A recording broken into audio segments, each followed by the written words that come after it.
Bienvenue à tous, merci d'être venus assister à cette conférence aujourd'hui.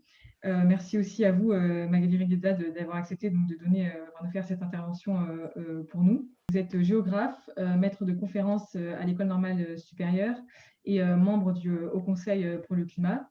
Et donc aujourd'hui, vous allez nous parler de la résilience face à l'accélération des catastrophes dans la société d'incertitude. Donc je vais maintenant laisser la main à Magali pour cette conférence. Merci Justine. Merci de votre invitation. Je suis très contente de pouvoir parler devant vous, devant mon écran avec vous derrière. Alors, l'idée aujourd'hui, c'est de réfléchir ensemble autour de cette question de la résilience qui est devenue un terme extrêmement à la mode.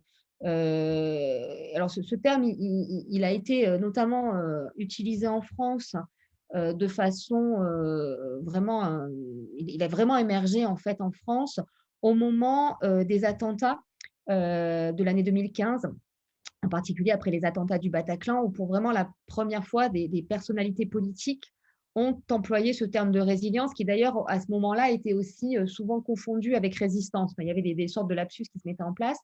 Le terme en France, il est apparu notamment dans le livre blanc de la Défense en 2008. Donc, c'est d'abord un mot qui a été beaucoup utilisé chez les militaires. C'est aussi pour ça, probablement, que l'opération sur le Covid de mars, s'est appelée opération résilience, parce que c'est vraiment un terme qui a d'abord été approprié par les militaires pour une raison assez simple, c'est que c'est un mot qui n'appartient pas au langage courant des français. C'est un mot qui existe, par contre, de façon assez claire et assez, qui existe bien dans le vocabulaire anglo-saxon. Et c'est un mot qui vraiment est très répandu, notamment aux États-Unis. En France, c'est un terme qui, pendant très longtemps, a d'abord été cantonné à la physique. Pour ceux d'entre vous qui ont fait PC, vous avez dû faire le mouton de Charpie. Le mouton de Charpie en 1921, c'est l'utilisation de la résilience en physique. Donc, c'était plutôt la résistance des matériaux. Et puis, il a été repris à partir des années 50 en psychologie. C'est pour ça qu'un des fervents défenseurs et d'une des personnes qui a introduit la résilience en France, c'est Boris Cyrulnik, à propos des enfants et notamment aussi de la Shoah, des victimes de la Shoah, puisque lui-même fait partie, a beaucoup travaillé sur cette question de génocide. Et puis, il a été aussi beaucoup utilisé en écologie botanique, en écologie scientifique à propos des écosystèmes. Mais c'est vrai que c'est un mot en français courant qui n'existe pas vraiment. D'ailleurs, quand vous parlez de résilier un contrat, c'est le sens qu'on donne au départ. Résilier un contrat, c'est exactement le contraire de la résilience. Donc, l'idée, c'est qu'on essaie de réfléchir ensemble à ce qu'implique ce concept. Pourquoi est-ce qu'il a connu cet engouement? Pourquoi aujourd'hui, en matière de Covid, c'est vraiment devenu un mot qui est sur le devant de la scène, mais qu'on a aussi vu quand on a eu les inondations récentes dans les Alpes-Maritimes. Vous avez une loi aujourd'hui qui est en préparation suite à la Convention citoyenne autour des questions climatiques qui utilise le terme de résilience. Vous avez des stratégies de résilience. Par exemple, la ville de Paris a écrit et a produit sa stratégie de résilience dans le cadre du réseau des 100 villes résilientes promu par la Fondation Rockefeller. Donc, vous avez vraiment un engouement pour ce terme qui est à la fois médiatique, qui est devenu un cadre d'action dans les politiques internationales et les politiques publiques, qui est maintenant enseigné un peu partout dans les écoles. Donc, qu'est-ce qu'on en fait de ce terme? Il est même introduit dans les programmes scolaires du secondaire. Qu'est-ce que ça veut dire? Qu'est-ce qui se cache derrière? Alors, la première idée qu'il y a, c'est qu'effectivement, ce terme, il n'arrive pas de n'importe où. C'est d'abord un terme qui vient effectivement des sciences et au départ, dans les sciences, c'est un terme qui a une finalité descriptive. L'idée, c'est qu'on va décrire un processus a posteriori qui correspond au fait qu'un système est soumis à une perturbation. Alors, cette perturbation, ça peut être un choc brutal ou bien une pression plus lente. Par exemple, pour un écosystème, ça peut être une éruption volcanique qui détruit l'écosystème, une sécheresse qui est un peu plus longue dans le temps, ou plusieurs années de changement climatique qui font que votre écosystème subit une perturbation. Donc, la résilience, elle s'applique à des systèmes pour modéliser effectivement le comportement de ces systèmes et pour décrire le comportement de ces systèmes suite à un choc et regarder quel est l'état de ces systèmes après le choc. Donc, on est vraiment dans quelque chose qui renvoie à la cybernétique.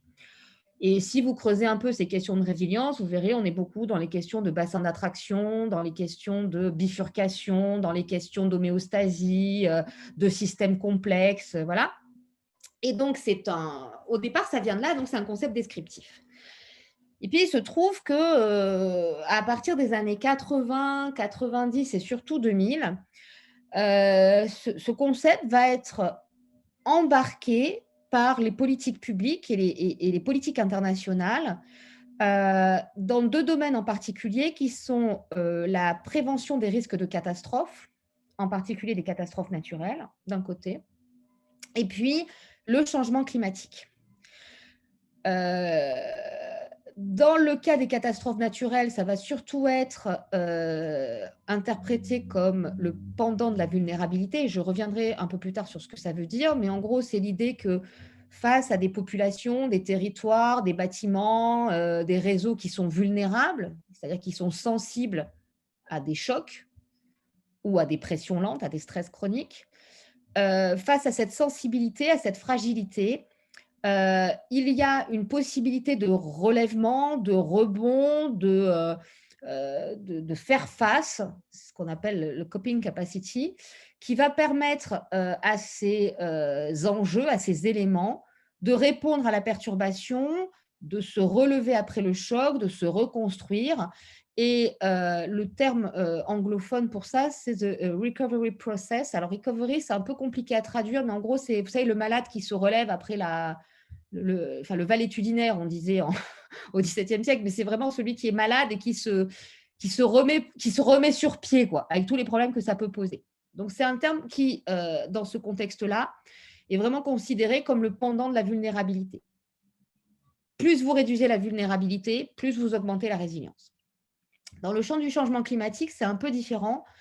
La résilience est plutôt vue comme le résultat des actions d'adaptation et d'atténuation, on y reviendra aussi, qui permettent aux sociétés, aux territoires, aux réseaux, aux entreprises, à tout ce que vous voulez, là encore, de faire face à ce changement global climatique, à cette perturbation planétaire qu'est le changement climatique et à ses conséquences.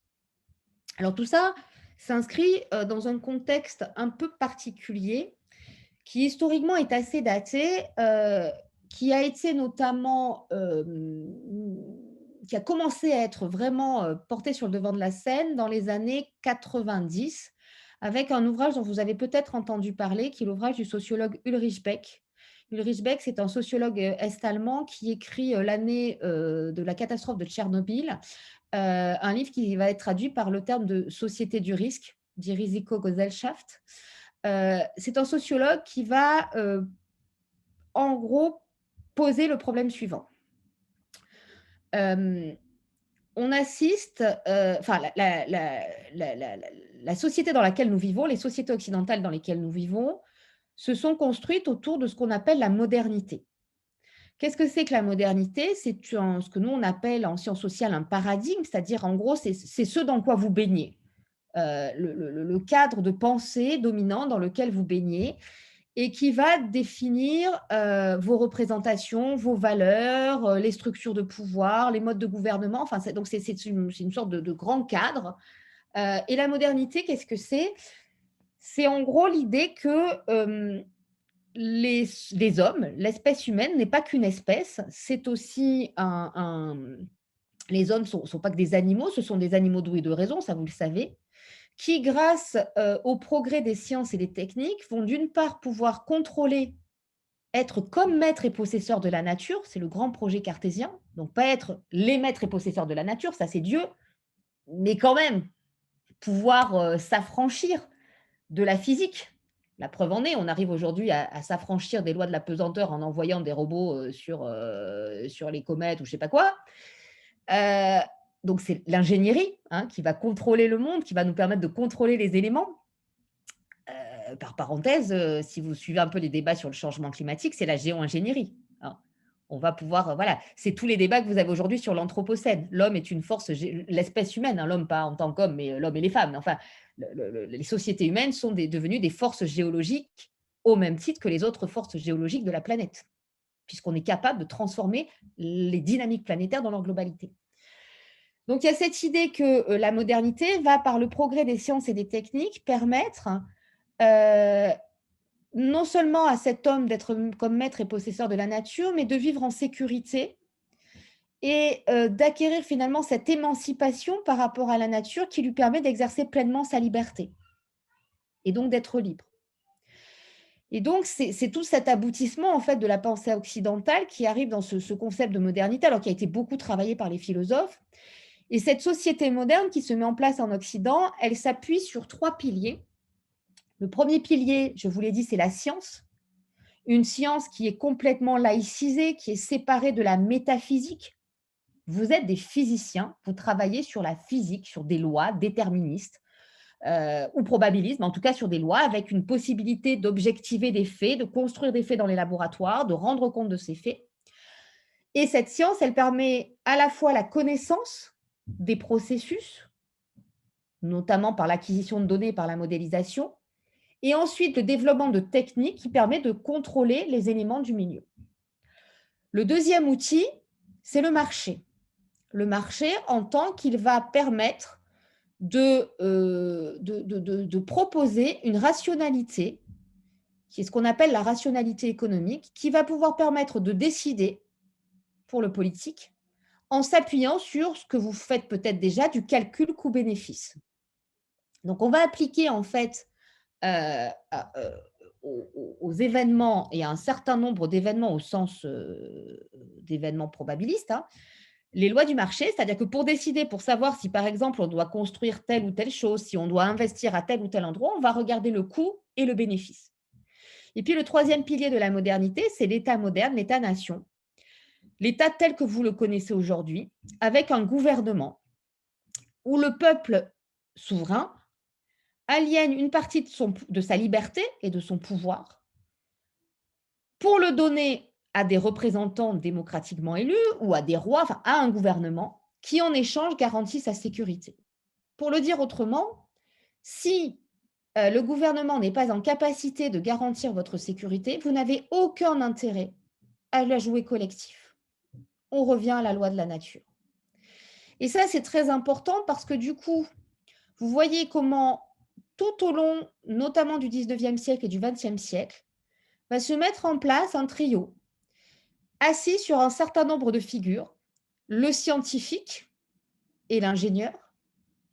Et vous savez, vous faites partie de ces corps d'ingénieurs qui sont des corps étatiques, qui sont nés dans ce 19e siècle comme étant le bras armé de la puissance de ce gouvernement, alors qu'il soit impérial, républicain, qu'on soit dans une démocratie parlementaire, il y a eu plusieurs régimes, mais dans tous les cas, l'ingénieur par la technique et le scientifique derrière sont vraiment les bras armés qui permettent d'assurer cette sécurité et qui vont permettre de connaître et de contrôler toutes ces perturbations qui menacent notre sécurité et qui viennent du milieu qui nous entoure.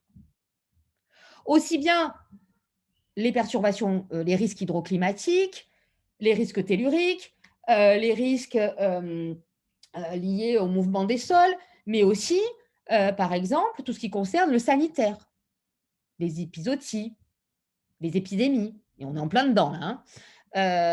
Et puis plus largement, on va aussi travailler sur les risques industriels. On va aussi regarder les risques liés au social, les émeutes par exemple.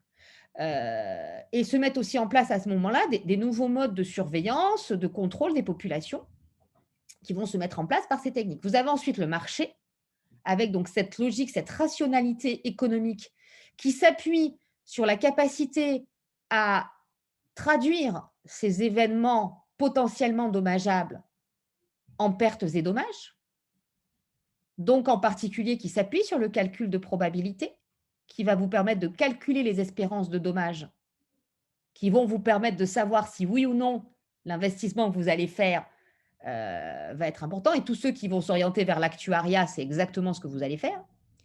ou les maths financières, c'est du même ordre.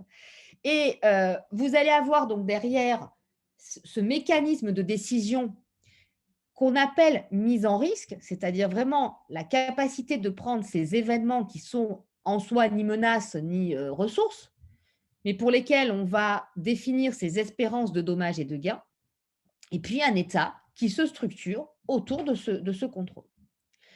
Et ce que dit Ulrich Beck, c'est que au tournant des années 80, la modernité prend conscience que le progrès technique qui était supposé garantir la sécurité et plus largement les conditions de bien-être des populations, finalement, est productrice de risques et productrice de menaces.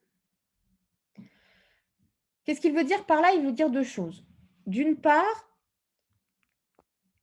on assiste aujourd'hui à une prolifération des dangers qui est liée au fait que nos sociétés, soit parce qu'elles transforment les milieux dans ce projet prométhéen de se rendre comme maître et possesseur de la nature, vont changer les conditions physiques. Alors, il ne parle pas encore de changement climatique, hein. Soit pas, mais ça va évidemment changer le ruissellement urbain, ça va changer. On est capable aujourd'hui, par exemple, vous savez très bien qu'avec la géothermie ou la microfragmentation, on crée des microséismes. On a cette capacité sur les inondations, de transformer les fleuves, ça va créer des phénomènes aussi de nouvelles inondations, de nouvelles dynamiques fluviales. Donc, on a un ensemble de ça. Et puis, on produit des risques. On produit des nouveaux risques, notamment par l'atome, hein, c'est le cas de Tchernobyl. Et donc, on a cette espèce de modernité qui finalement était supposée nous affranchir du danger, nous émanciper, et qui en fait devient un danger pour elle-même parce qu'elle n'est plus contrôlée et parce que d'une part, nous sommes persuadés de notre toute-puissance et de notre capacité à tout contrôler. Nous sommes aveugles aux transformations que nous imposons à nos environnements. Et puis parce que ce sentiment, donc nous transformons les menaces, nous en créons de nouvelles, et nous créons aussi les conditions de notre propre vulnérabilité, de notre propre fragilité. Je vous donne un exemple très concret. Vous avez peut-être aujourd'hui suivi les débats sur la 5G et plus largement sur le tournant numérique. Le tournant numérique, il crée de nouvelles fragilités. Parce que si par exemple, alors il y a évidemment d'abord tous les risques cyber, voilà, mais vous avez aussi le fait que, vous le voyez très bien, le fait d'être totalement dépendant de la visio, si vous avez une panne de courant chez vous ou une panne d'Internet, c'est foutu. Et on se retrouve avec des menaces nouvelles qui sont entièrement créées par nous. En soi, la technologie, elle est ni bonne ni mauvaise, mais c'est notre façon de l'utiliser, les détournements qui peuvent en être faits et les formes de dépendance des sociétés par rapport à ces technologies qui créent les problèmes. Or, ce que dit Beck, c'est donc on a une production de menaces, une production de nouveaux risques, qui s'accroît en plus avec une prise de conscience des sociétés qui commencent à se rendre compte que finalement la modernité n'est pas aussi sympathique que ce qu'on leur avait vendu. Il n'y a de risque que si vous avez des personnes pour vous dire que c'est un risque. Tant que le Covid n'est pas... Je vous rappelle, hein, il y a un an, le Covid, on disait que c'était une grippette. On ne le percevait pas comme un risque. À l'inverse, aujourd'hui, le Covid, c'est le risque ultime derrière lequel doivent s'effacer tous les autres risques. C'est la thèse du coûte que coûte, où peu importe le coût économique et financier, donc les risques économiques et financiers qui derrière vont créer des risques politiques, des risques sociaux, des risques psychosociaux, le Covid, c'est en tête. Et on fonctionne par rapport au Covid. Le troisième point que Beck met en évidence et qu'il va mettre en évidence dans ses travaux, c'est aussi un changement de nature des risques. Et c'est là qu'on bascule de la menace à l'incertitude.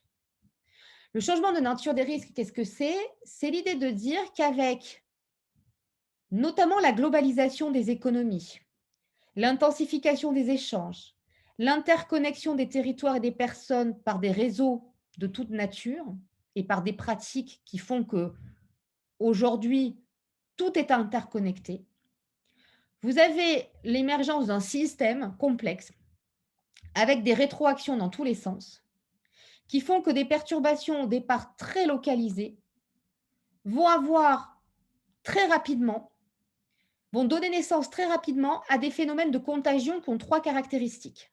La première, elles sont ubiquistes. Comparez l'épidémie de peste avec l'épidémie de Covid. L'épidémie de peste, elle arrive par des puces sur les rats. Elle va se propager dans toute l'Europe, mais ça va prendre plusieurs années. Aujourd'hui, regardez le variant anglais. En quelques semaines, il se diffuse à l'ensemble de la planète. Il est ubiquiste. Il est partout, au même moment, en même temps. Donc, des perturbations extrêmement localisées peuvent avoir très vite, par phénomène de contagion, du fait de cette réticularité, de ces effets de système et d'effets dominants en fait dans le système, vont complètement paralyser le système. Et avec ensuite des effets en chaîne qui font que les dynamiques de risque sont de plus en plus difficilement prédictibles parce que vos systèmes complexes sont des systèmes chaotiques. Je pense que vous voyez tous que c'est un système chaotique, hein. Même si ça obéit à des lois parfaitement déterministes, vous êtes très vite en incapacité d'embrasser la totalité des conséquences et donc vos risques deviennent complètement imprédictibles. Vous ne pouvez plus donner une métrique à ces risques. Vous ne pouvez plus maîtriser l'ensemble des paramètres. Quand je dis maîtriser, c'est maîtriser au sens MAI, accent circonflexe, contrôler, mais c'est aussi maîtriser au sens de donner une métrique, donner un chiffre quantifié pour pouvoir mettre en place ensuite vos analyses de risque. Et donc, vous avez une incertitude qui n'est pas qu'une incertitude liée à un manque de données, par exemple. Sur le changement climatique, on a une partie d'incertitude qui est liée au fait qu'on n'a pas les données, mais en augmentant la puissance des calculateurs, en allant faire des campagnes de récolte de données, etc., peu à peu, on réduit l'inconnu. Sauf que là, vous pouvez avoir des modèles parfaitement rodés, vous pouvez avoir des données en nombre suffisant, etc.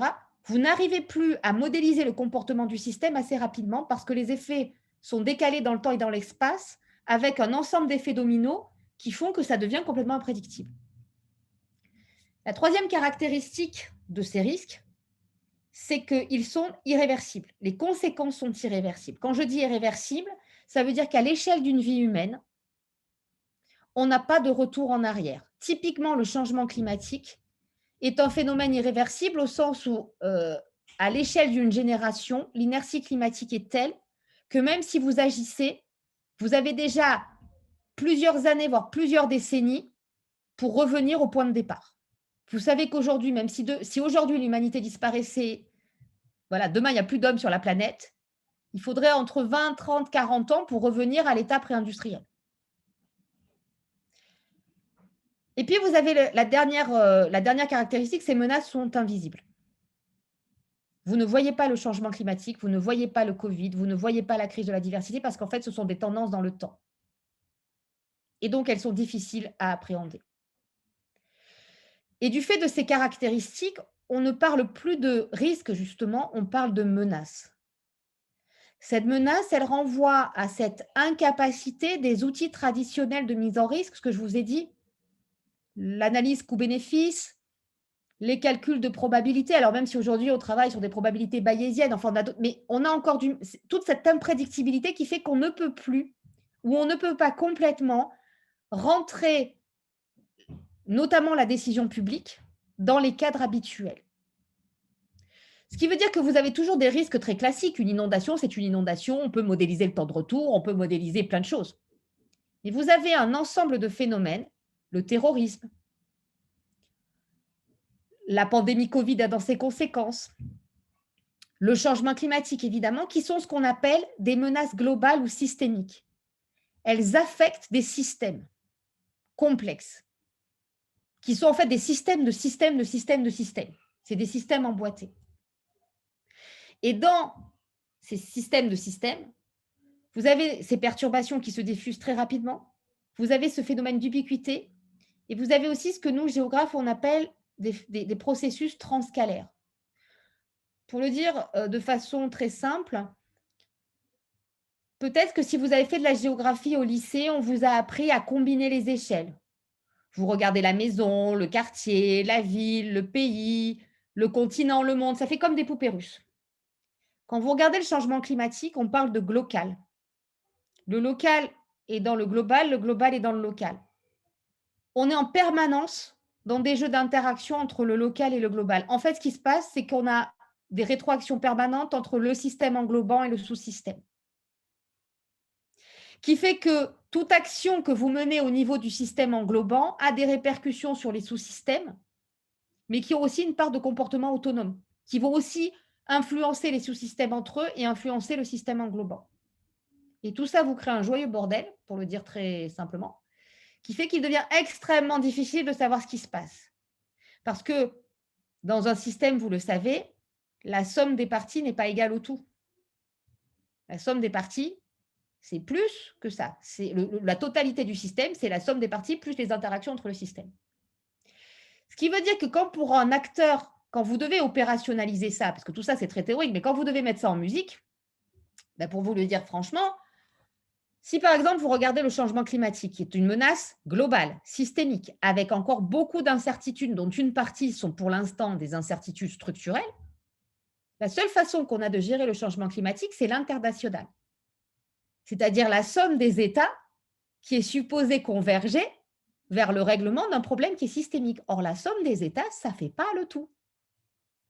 Et donc, d'emblée, vous vous retrouvez avec des problèmes de gestion parce que les cadres de gestion habituels explosent, la façon de penser la décision publique explose, ce qui est attendu des ingénieurs et des scientifiques est complètement en décalage avec ce qu'ils peuvent faire. Et là, la crise Covid, elle est fascinante à regarder. Parce que vous voyez bien que dans le Covid, vous avez des incertitudes permanentes qui ne sont pas liées au fait que les scientifiques sont bidons. Vous avez une partie de l'incertitude qui est réductible parce qu'on va mener des études. Quand le Covid arrive, effectivement, on n'a pas les chiffres. On sait, voilà, aujourd'hui, on a des études qui sont menées, on a des chiffres qui remontent. Bon, mais on n'a aucune idée. D'abord, des imprévus qu'on appelle les inconnus connus, c'est-à-dire, par exemple, l'émergence de tel ou tel variant. On ne sait pas quand est-ce qu'il va arriver. On n'a pas non plus l'idée des perturbations géopolitiques. Vous imaginez si Trump avait été réélu? La gestion du Covid, ça changeait tout. Et on n'est pas à l'abri demain que la crise Covid qui va se prolonger dans le temps, on ait des changements de majorité politique dans un certain nombre de pays qui vont soit faciliter, soit rendre ça plus compliqué. Prenez en Europe le cas du Brexit qui arrive en pleine crise Covid avec une partie des laboratoires qui sont en Grande-Bretagne, ça devient compliqué. Et donc, on voit aujourd'hui que la prise de décision des politiques, elle se fait face à cette incertitude-là. Cette incertitude qui est en partie structurelle et pour lesquelles nos décideurs politiques, les cadres de l'administration, mais aussi les ingénieurs, les techniciens ne sont pas formés à faire face à ça. Et vous avez à Polytechnique quelqu'un qui a beaucoup enseigné, qui est Patrick Lagadec, qui a beaucoup travaillé sur ces questions d'incertitude et de hors cadre pour montrer comment, effectivement, la mise en risque et tous les outils dont je vous ai parlé, elle a servi pendant des décennies à contrôler, à maîtriser l'incertitude, qu'elle reste pertinente, mais qu'elle montre aussi ses limites. Ça ne veut pas dire aujourd'hui que l'incertitude, c'est quelque chose de nouveau qui est né en 2020 avec le Covid. Hein. Si vous regardez les sociétés du Moyen-Âge ou de l'Antiquité, vous imaginez bien que, bon, l'incertitude, c'était au quotidien. Hein. Vous saviez que vous vous leviez le matin, vous ne saviez pas si le soleil allait se coucher le soir. Donc, l'incertitude a toujours existé et toutes les sociétés ont mis en place des réponses à l'incertitude. Peut-être que certains d'entre vous, quand vous avez passé les concours, vous avez lu votre horoscope, vous avez mis des cierges, je ne sais pas où, vous n'êtes pas passé sous des échelles, vous avez évité les chats noirs, vous avez fait des tas de trucs complètement débiles, vous avez accroché un porte-clés, je ne sais pas quoi, magique, ou pris votre doudou le jour du concours. Ça s'appelle de la superstition. C'est une réponse tout à fait rationnelle, à défaut d'être raisonnable, par rapport à l'incertitude. Sauf que vous imaginez bien qu'aujourd'hui, dans nos sociétés modernes, c'est un peu compliqué de dire, enfin ça se fait, hein. Je vous rappelle qu'il y a quelques mois de ça, enfin avant le Covid, on a eu des processions dans les Hautes-Alpes pour contrer la sécheresse. Mais globalement, c'est vrai que le gouvernement peut difficilement dire qu'on va faire des processions ou sacrifier des poulets ou regarder l'horoscope. Et donc, tous les outils qui correspondent à ce paradigme moderne de rationalité, ça ne veut pas dire qu'ils sont obsolètes, ça ne veut pas dire qu'ils ne sont pas bons, mais ça veut dire qu'ils montrent aussi leurs limites dans ce contexte de menace globale et d'incertitude. Et face à ça, la résilience va devenir une réponse aussi bien opérationnelle que politique pour permettre de préserver ce pacte social qui nous lie à nos gouvernements dans le cadre de la garantie de sécurité. Parce que si votre univers devient un univers incertain, où vous n'avez plus aucun moyen de contrôler l'avenir, ou de penser que vous pouvez le contrôler, le corps social s'effondre, le pacte social s'effondre. Donc la résilience, ça va devenir un outil à la fois politique, discursif, et un outil opérationnel qui va permettre de faire évoluer les politiques de sécurité. Je fais un premier temps de pause ici pour voir si vous avez des questions et si vous voulez qu'on lance une petite discussion.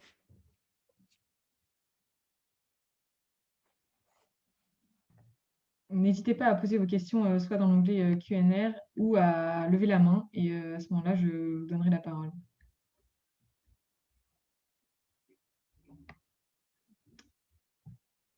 Alors, on a une question de Adam. Vous la voyez, Magali? Alors, je reviendrai tout à l'heure sur la première partie de votre question sur le manque de résilience, parce que justement, il va falloir qu'on s'accorde pour savoir ce que c'est la résilience. Et là aussi, je vais plutôt m'intéresser à votre deuxième question.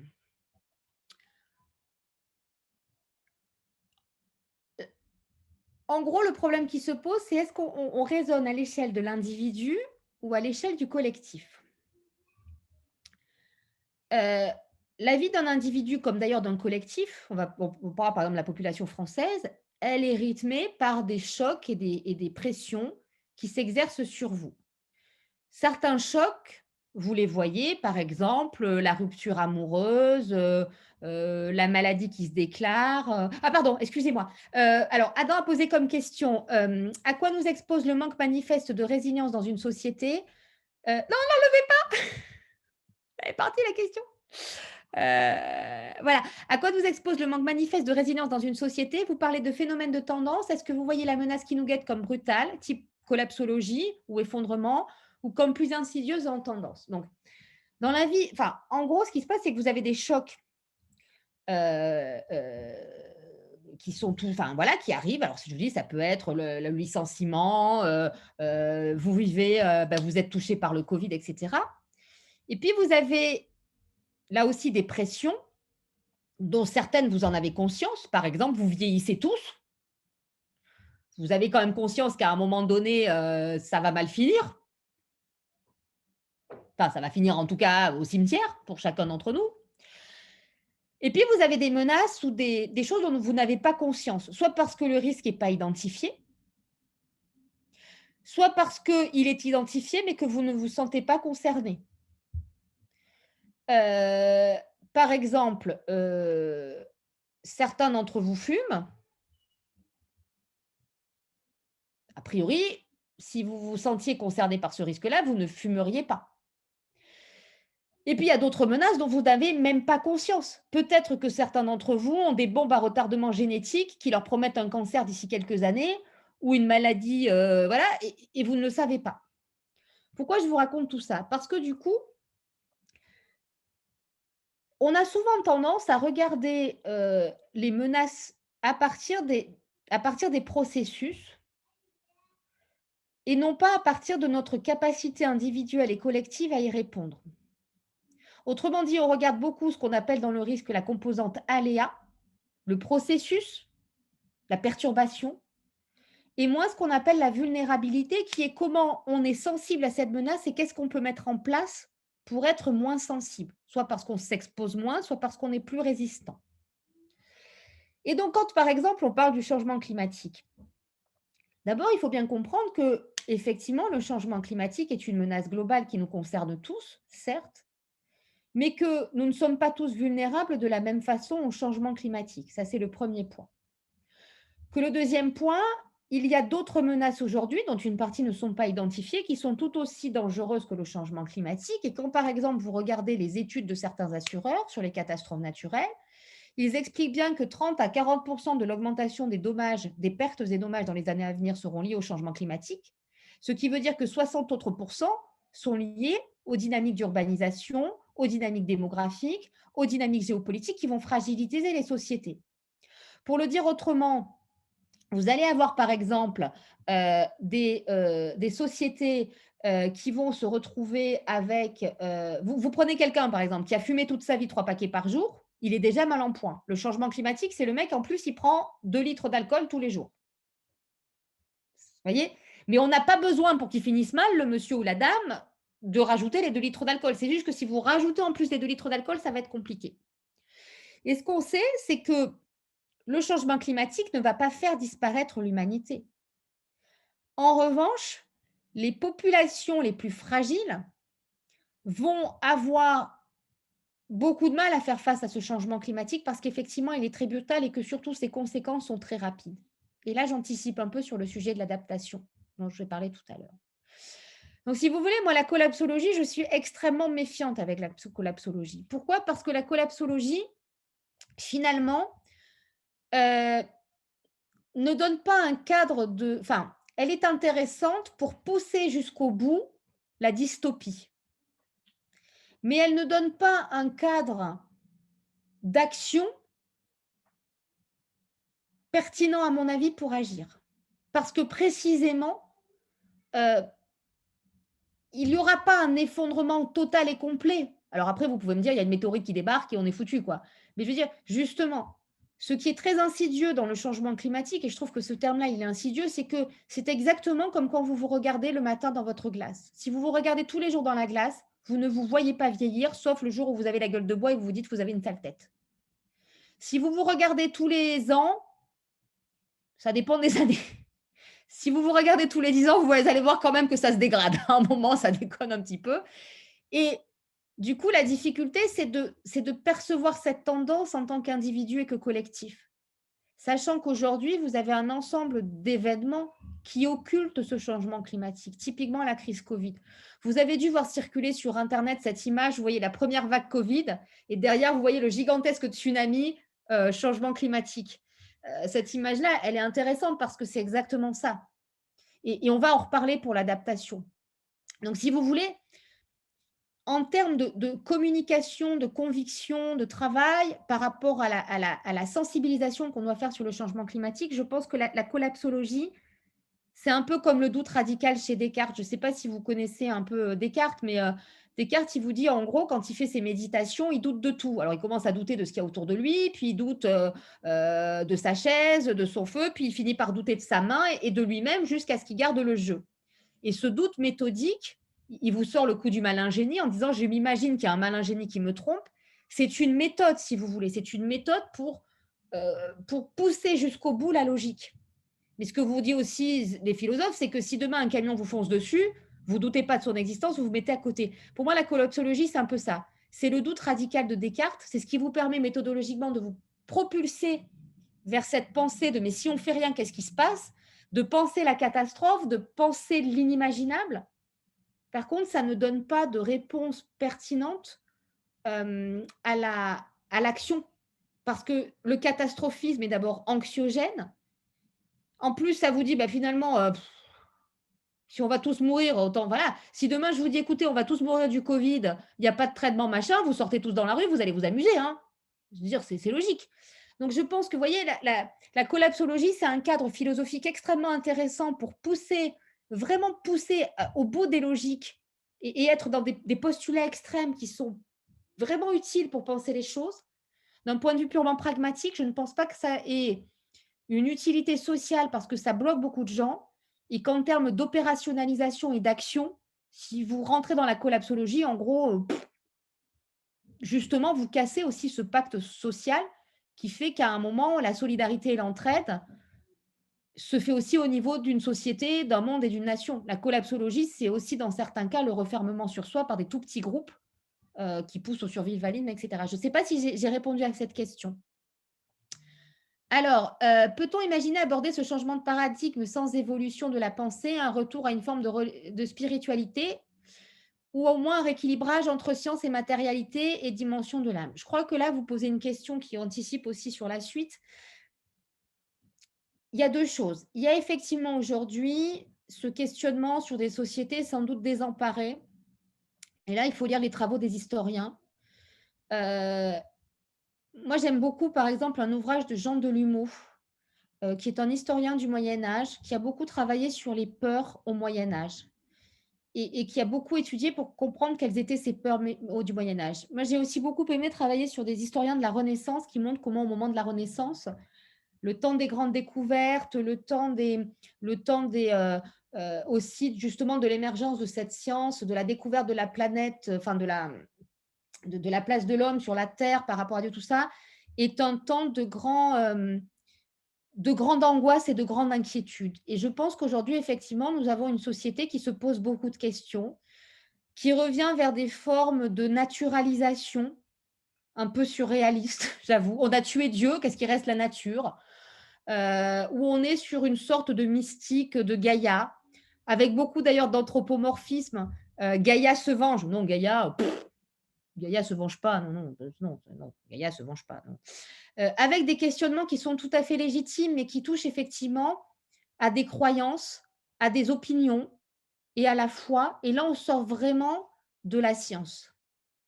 Et je pense on est quand même dans un temps de confusion, où par exemple, moi, on m'interroge beaucoup sur est-ce que je crois? En tant que scientifique, je crois rien. Quand je rentre dans mon labo, j'arrête de croire. Quand je sors, je crois à ce que je veux, mais quand je rentre dans mon labo, je reste une scientifique qui doit administrer la charge de la preuve, qui doit effectivement s'appuyer, sur des données, alors qui peuvent être, je réponds à Richard, hein, qui peuvent être quantifiables ou qualifiables.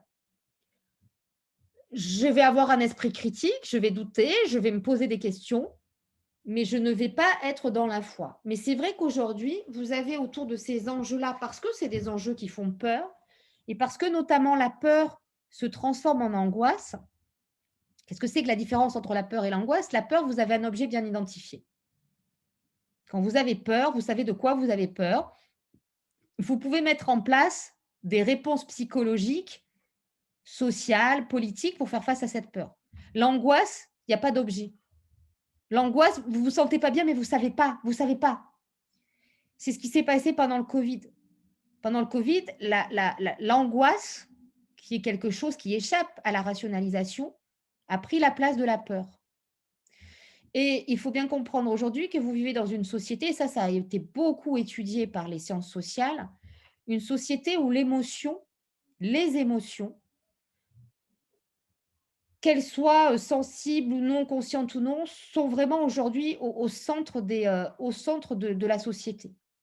Vous avez aujourd'hui un gouvernement par les émotions et une explosion des émotions qui a été beaucoup documentée là aussi par des sociologues, des anthropologues, des historiens et des géographes, qui montrent qu'effectivement, on n'est pas forcément dans une… Là aussi, hein, c'est pas que ça n'a jamais existé, mais on est dans un temps particulier qui se cristallise aujourd'hui autour de la Covid, et notamment dans les générations plus jeunes, parce qu'effectivement, c'est très compliqué pour vous, et qu'effectivement, on est dans l'angoisse parce que, c'est ce que je vous dis, la peur, c'est cette capacité aussi à faire face à du risque.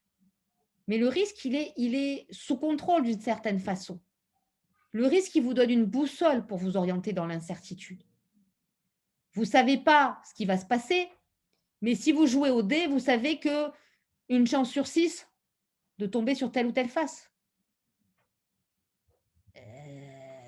Aujourd'hui, vous êtes absolument incapable d'anticiper, de prévoir. Enfin, ça devient extrêmement compliqué. Qui peut vous dire où vous serez dans 3 semaines? Comment on construit un avenir avec cette incertitude? Est-ce qu'on doit accepter l'incertitude comme une composante essentielle de la vie, sachant que toute notre éducation, c'est justement de se dire on va réduire l'incertitude pour pouvoir aussi vivre dans la stabilité, dans la sécurité? Ça, c'est des questions qui sont posées à votre génération, avec un retournement complet de perspective. Et donc, effectivement, on est aussi sur des enjeux qui sont des enjeux Alors, certains les aborderont par la spiritualité, d'autres vont plutôt les aborder par des idéologies politiques. Et on voit aujourd'hui qu'on a des renouveaux aussi, des grands récits idéologiques autour voilà, d'émergence de nouvelles postures intellectuelles. Et puis, on a aussi la dimension éthique.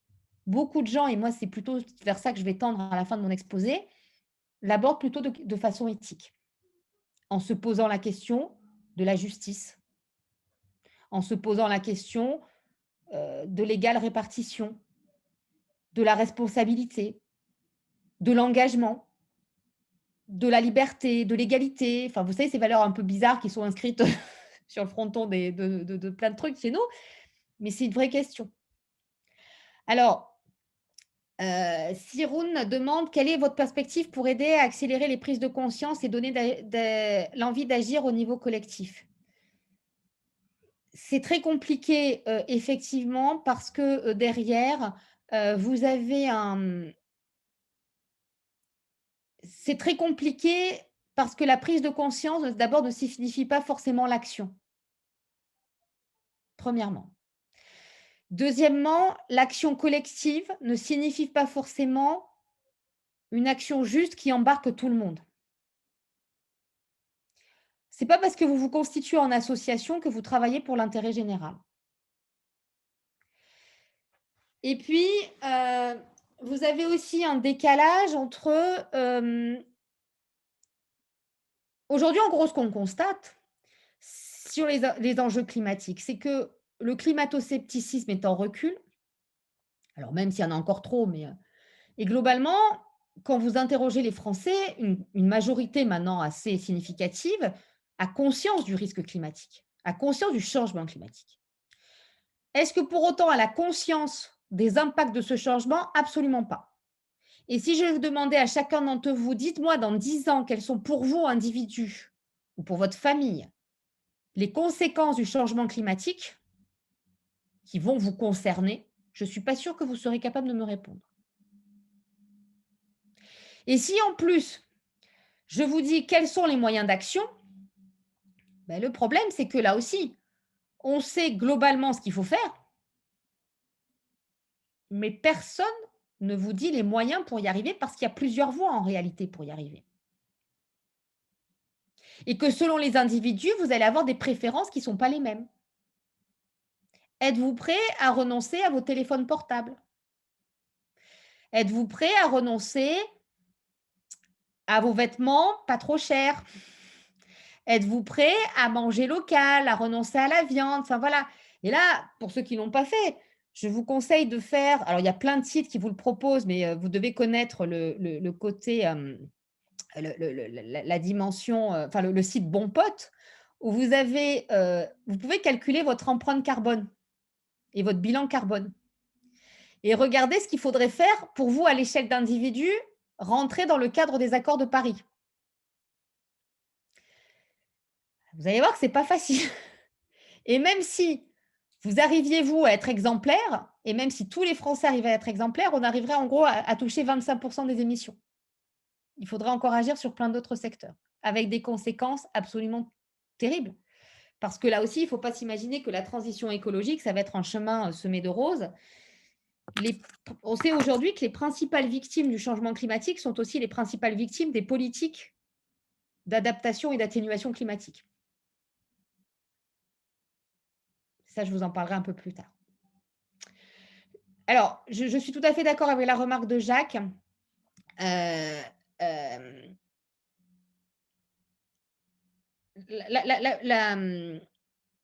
la remarque de Nicolas, alors donc Jacques dit la collapsologie écrase, la collapsologie écrase toutes les échelles de temps à une seule, celle d'un effondrement global. Il est indispensable de rétablir les différentes échelles de temps en jeu, oui, et aussi les échelles spatiales et les échelles collectives. C'est-à-dire que là aussi, il faut que j'avance sur la résilience, mais la question, c'est qui vous sacrifiez pour sauver qui? C'est ce qui se passe aujourd'hui sur les tri des malades, hein, et sur la politique Covid. Pour avoir la résilience du tout, qui est-ce qu'on sacrifie? Pour sauver les fragiles, on confine les jeunes. La première fois, ça a paru totalement juste. La deuxième fois, ça a paru un peu moins juste. Là, ça devient totalement insupportable. Et vous voyez donc que derrière, on a des choix à prendre. On a des choix qui sont éthiques. On a des options à prendre. Elles ne sont pas données d'avance. Ce n'est pas vrai. Parce que derrière, chaque décision va avoir des conséquences négatives et positives avec des gagnants et des perdants. Et la question, c'est qu'est-ce qui est juste? Est-ce qu'il est juste de sacrifier les malades du cancer pour sauver les malades du Covid? C'est ça la réalité. Est-ce qu'il est juste de sacrifier votre génération pour que des personnes âgées puissent vivre, ou des personnes diabétiques ou des personnes malades? Imaginez si sur le Covid, ça avait touché les jeunes enfants et les ados, on n'aurait pas du tout les mêmes débats aujourd'hui.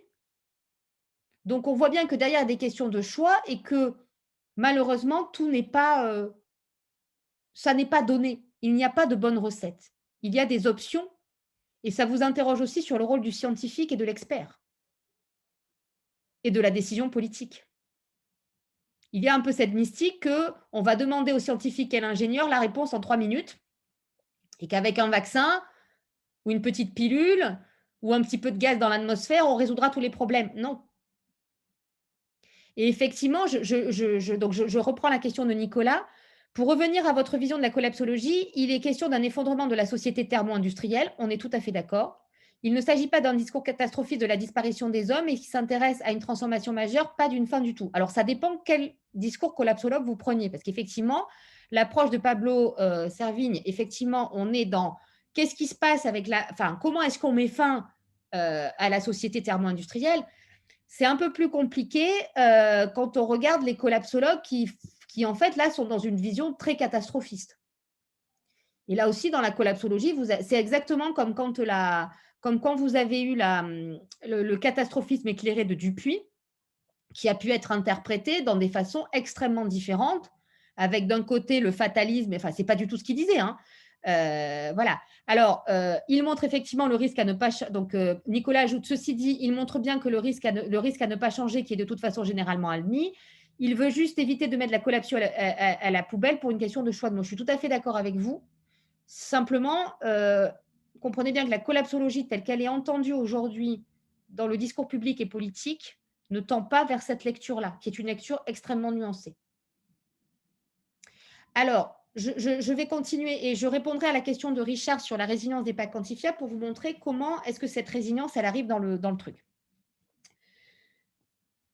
Dans les années 80, 90, on est vraiment sur une logique de centrer les politiques de gestion de sécurité sur le contrôle de ce qu'on appelle les aléas, c'est-à-dire de ces processus, de ces événements, de ces chocs, de ces perturbations, de ces stress. À partir des années 90, on enrichit la boîte à outils avec des enjeux de réduction de la vulnérabilité qui, en gros, jouent sur 3 points. Premièrement, la réduction de ce qu'on appelle la sensibilité. C'est toutes les mesures qui vont viser au renforcement, notamment matériel. Par exemple, la norme parasismique, des matériaux plus résistants. Et puis, deuxième axe, c'est la réduction de l'exposition, notamment par une logique de la barrière, c'est la digue, le paravalanche, le barrage, voilà. Pour le faire plus simple, hein, aujourd'hui, vous voyez bien qu'on a eu sur le Covid, on essaie de contrôler le virus, de le tuer dans l'œuf, ça ne marche pas. Donc l'aléa, on n'arrive pas à le contrôler. Qu'est-ce qu'on fait? On essaie d'agir sur la résistance physique des gens. Donc vous avez des gars qui vous expliquent qu'il faut prendre des vitamines pour booster vos défenses immunitaires. Et puis comme ça ne marche pas, on met en place la distanciation sociale. On réduit l'exposition. Et puis vous avez ensuite un troisième axe de travail qui est la réduction, la réduction de ce qu'on appelle la vulnérabilité sociale, c'est-à-dire comment est-ce qu'on va faire en sorte que les individus, les entreprises, les réseaux, etc., développent cette capacité à faire face qui va leur permettre de réduire leur potentiel d'endommagement. Ça passe par de l'information, par de la préparation, par un ensemble de sujets. Et donc, tout au long des années 90, cette question de la réduction de la vulnérabilité vient compléter toutes les politiques qui ont été menées pour réduire l'aléa, pour réduire l'exposition, pour réduire la sensibilité et donc pour essayer de réduire le risque. Et dans les années 2000, vous avez plusieurs événements qui vont marquer les esprits. Le premier, c'est les attentats du 11 septembre. Le deuxième, c'est le tsunami de Banda Aceh, vous savez, le tsunami de l'océan Indien. Le troisième, c'est Katrina à la Nouvelle-Orléans. Ces trois événements, elles rappellent aux sociétés modernes développées que, d'une part, elles restent vulnérables, sensibles à des catastrophes qu'on croyait appartenir au passé. Et c'est un peu ce qui se rejoue aujourd'hui avec la crise Covid. On pensait que les épidémies, c'était terminé. On avait complètement oublié qu'on pouvait être sensible à ça. On se rend compte aussi que la technique ne peut pas tout, notamment parce que voilà, face à un tsunami, ça devient compliqué. Et puis, on se rend compte aussi que nos organisations sociales, cette fois-ci, ne sont pas prêtes à faire face à ce type d'événement. Que les cellules de crise ne sont pas efficaces, que les systèmes d'alerte ne sont pas pris en compte, que les populations ne sont pas préparées, que les entreprises ne sont pas préparées. Ce qui s'est joué dans le champ des catastrophes naturelles dans les années 2000, c'est exactement ce qui se joue aujourd'hui sur le Covid. Et c'est très intéressant parce que, par exemple, quand vous regardez les rapports d'inspection qui ont été menés à la suite des ouragans de 2017, les retours d'expérience sur la gestion de crise, vous avez exactement le même débat et les mêmes problèmes qui surgissent aujourd'hui dans la crise Covid.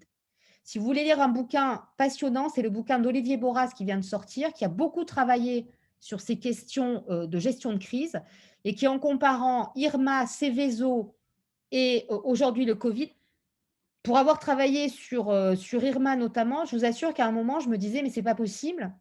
J'avais l'impression de lire les rapports que j'avais lus 3 ans avant pour mes recherches. C'est un éternel recommencement.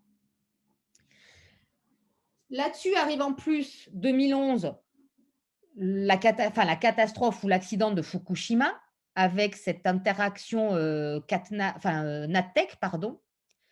Et donc, face à ça, on se dit, on a investi des milliards dans le contrôle des aléas, les systèmes d'alerte, la modélisation. On a investi des milliards dans les infrastructures de protection. On a investi des milliards dans les politiques de prévention. Le coût des catastrophes continue d'augmenter. Qu'est-ce qu'on fait? Et la résilience arrive ici à point nommé comme finalement une solution palliative à l'échec, ou en tout cas au non-succès absolu de tous les éléments qui ont été mis en place. Sauf que cette résilience, elle n'arrive pas n'importe quand. Elle arrive à un moment aussi de crise économique où les finances publiques sont exsangues et où on se rend compte qu'il va être très compliqué de continuer à mettre de l'argent pour la sécurité parce que les coûts augmentent et que les finances publiques diminuent. Parallèlement à ça, la question du changement climatique monte en puissance sur la scène internationale. Vous avez ce qu'on appelle une climatisation des politiques internationales qui fait que le changement climatique se met à englober un certain nombre de politiques dans le cadre du développement, de la santé, de la lutte contre la faim, etc., qui fait que la notion de résilience devient aussi une notion extrêmement importante pour répondre à cette menace climatique qui est encore bardée d'incertitudes. Et donc, la résilience devient aussi une réponse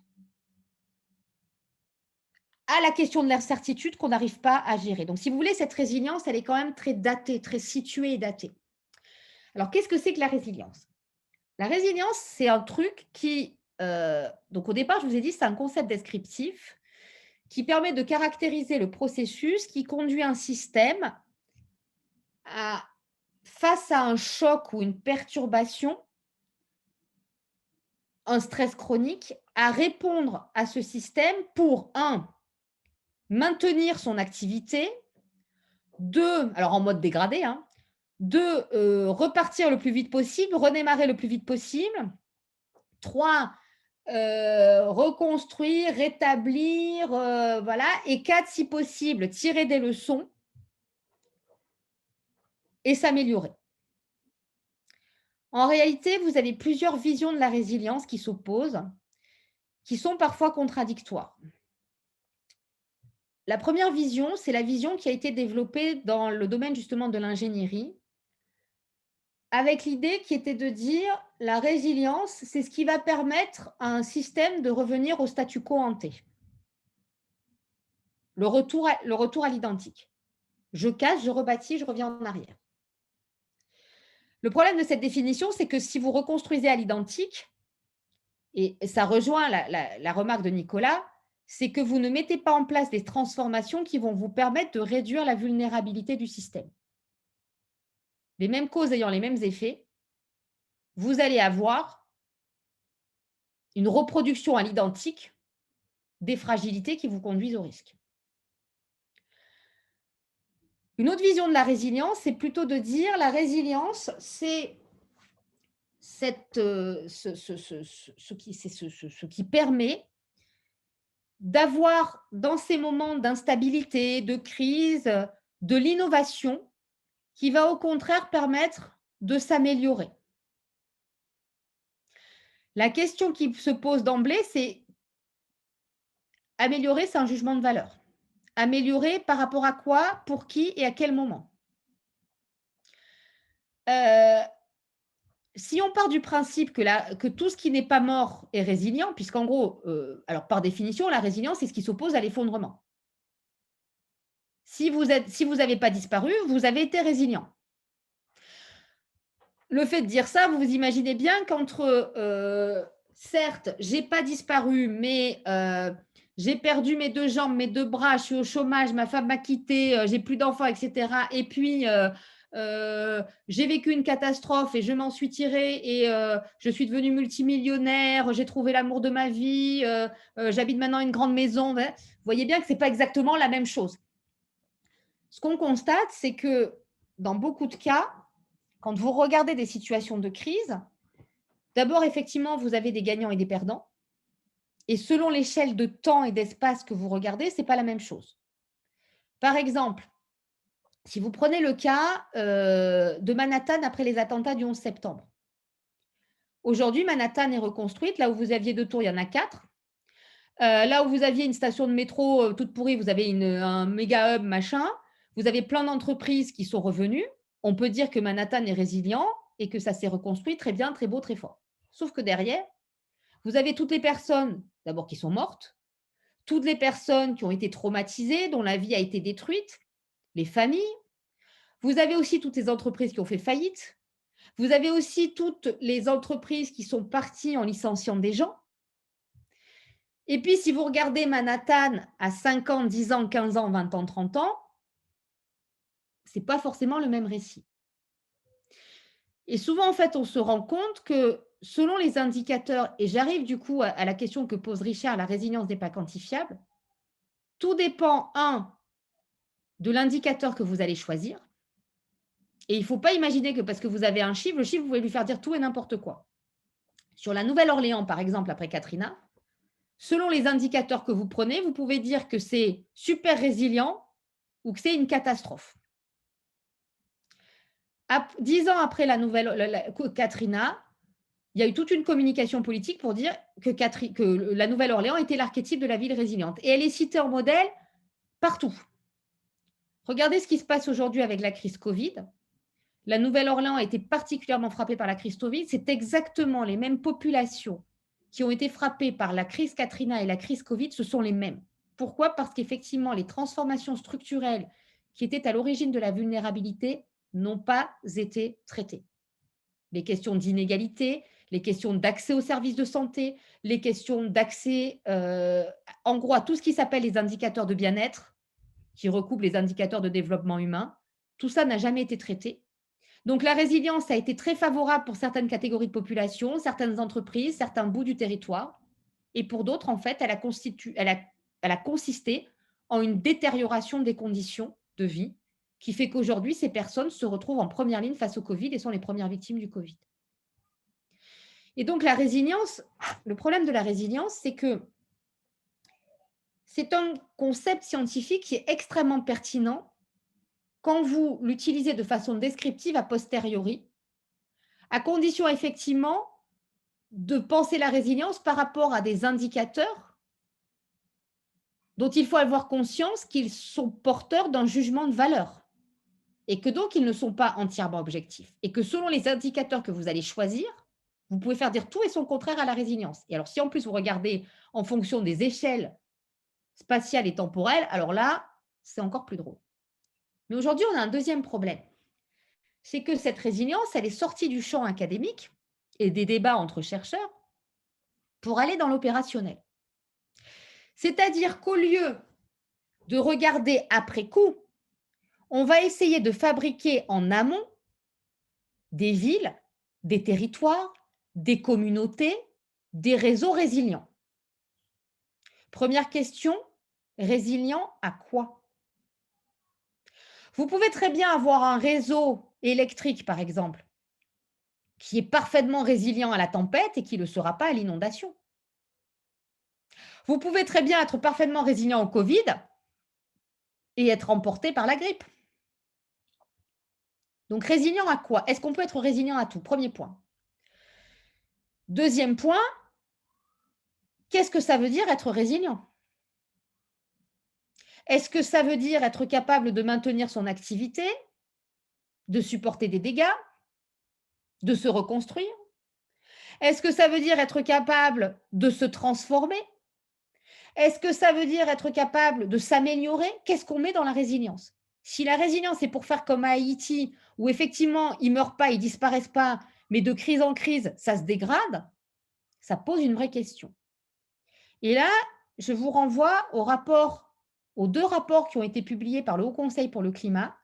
Le premier, qui était un rapport qui a été publié au moment du Covid sur crise Covid, crise climatique, et le deuxième qui a été établi à propos du plan de relance proposé par le gouvernement au mois de septembre.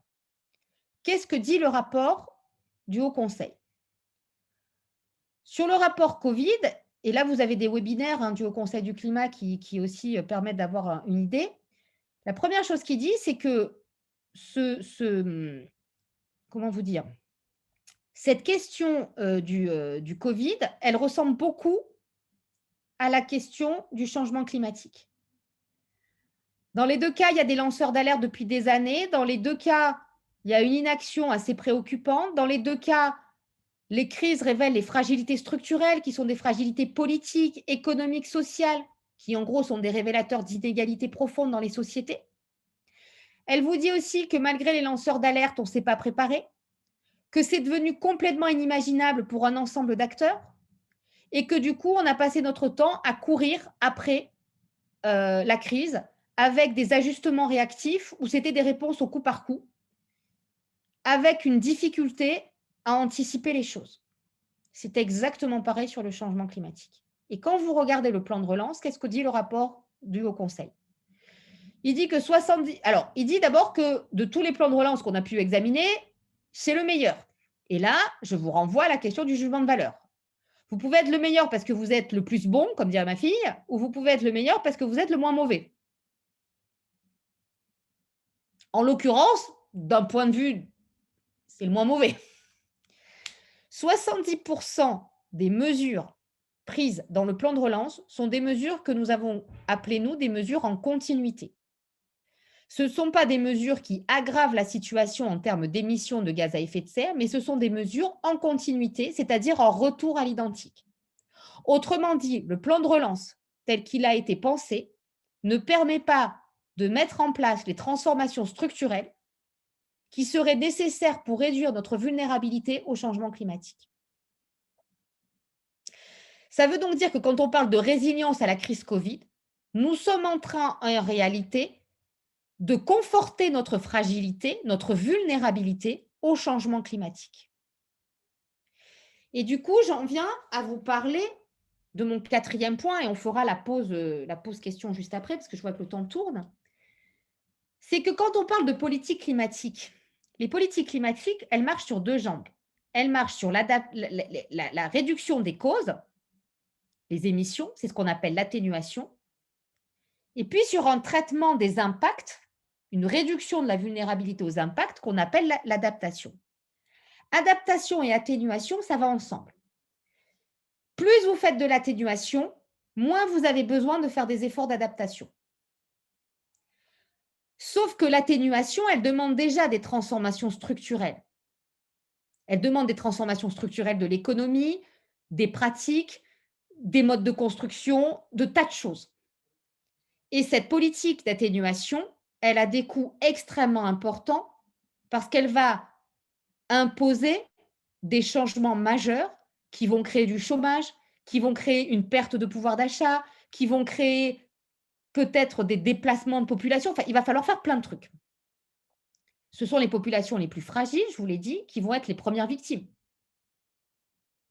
Payer une taxe sur l'essence, quand votre taxe elle est de 300 € et que vous en gagnez 1 200 par mois, ce n'est pas la même chose que quand elle est de 300 € et que vous en gagnez 10 000 ou 20 000 par mois. Donc, on voit bien que déjà, on a des problèmes là-dessus.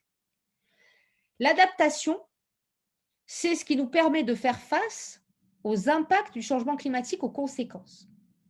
L'adaptation demande aussi des transformations structurelles. Et on se rend compte de quoi? Eh bien, par exemple, avec la crise Covid, vous vous rendez compte que la résilience à la crise Covid et à la situation d'urgence imposée par la crise Covid fait qu'en réalité, vous enclenchez une maladaptation dans le temps face à la crise climatique. Parce que les mesures qui sont prises sont dans la continuité. Donc, la résilience, en fait, elle n'est pas bonne parce qu'elle reproduit à l'identique les causes qui conduisent à la catastrophe et qu'elle ne permet pas d'engager de façon suffisamment profonde les transformations dont on aurait besoin. Et ça, c'est extrêmement important parce que ça va poser 2 questions sur lesquelles on peut débattre. La première, c'est quel est le rôle, du coup, de la technique dans cette affaire? La technique, elle va permettre d'atténuer les chocs de l'adaptation et de la résilience et de l'atténuation. La technique, elle va permettre d'accompagner les transformations. Elle ne peut pas être un but en soi. Le fait, par exemple, de pouvoir développer des infrastructures de protection, ça vous permet de gagner du temps. Ça vous permet de gagner du temps par rapport à l'inéluctable qui est à un moment que tel territoire sera plus habitable et qu'il faudra déplacer les gens. Et donc, la technique n'est pas une fin en soi, c'est un adjuvant. Elle vient aider à atténuer les chocs. Deuxièmement, dans ce cadre-là, va se poser la question de la responsabilité. Qui doit agir? Quels sont les moyens d'agir? Et qui est responsable de quoi? Vous voyez aujourd'hui, par exemple, que le discours qu'on a sur le Covid est un discours qui met beaucoup l'accent sur la responsabilité individuelle. Les gens ne respectent pas les mesures barrières. Oh, les jeunes, vous êtes vachement amusés cet été, hein. Franchement, vous n'avez pas honte? Quand on a commencé le Covid en mars, rappelez-vous, la Seine-Saint-Denis, on entendait beaucoup dire que ces jeunes, parce que c'est les jeunes, hein, les jeunes de banlieue, c'est bien le jeune de banlieue, c'est une espèce à part, c'est un truc, le jeune de banlieue, habillé en pyjama avec sa capuche, ils ne respectent quand même pas, hein, les mesures de confinement.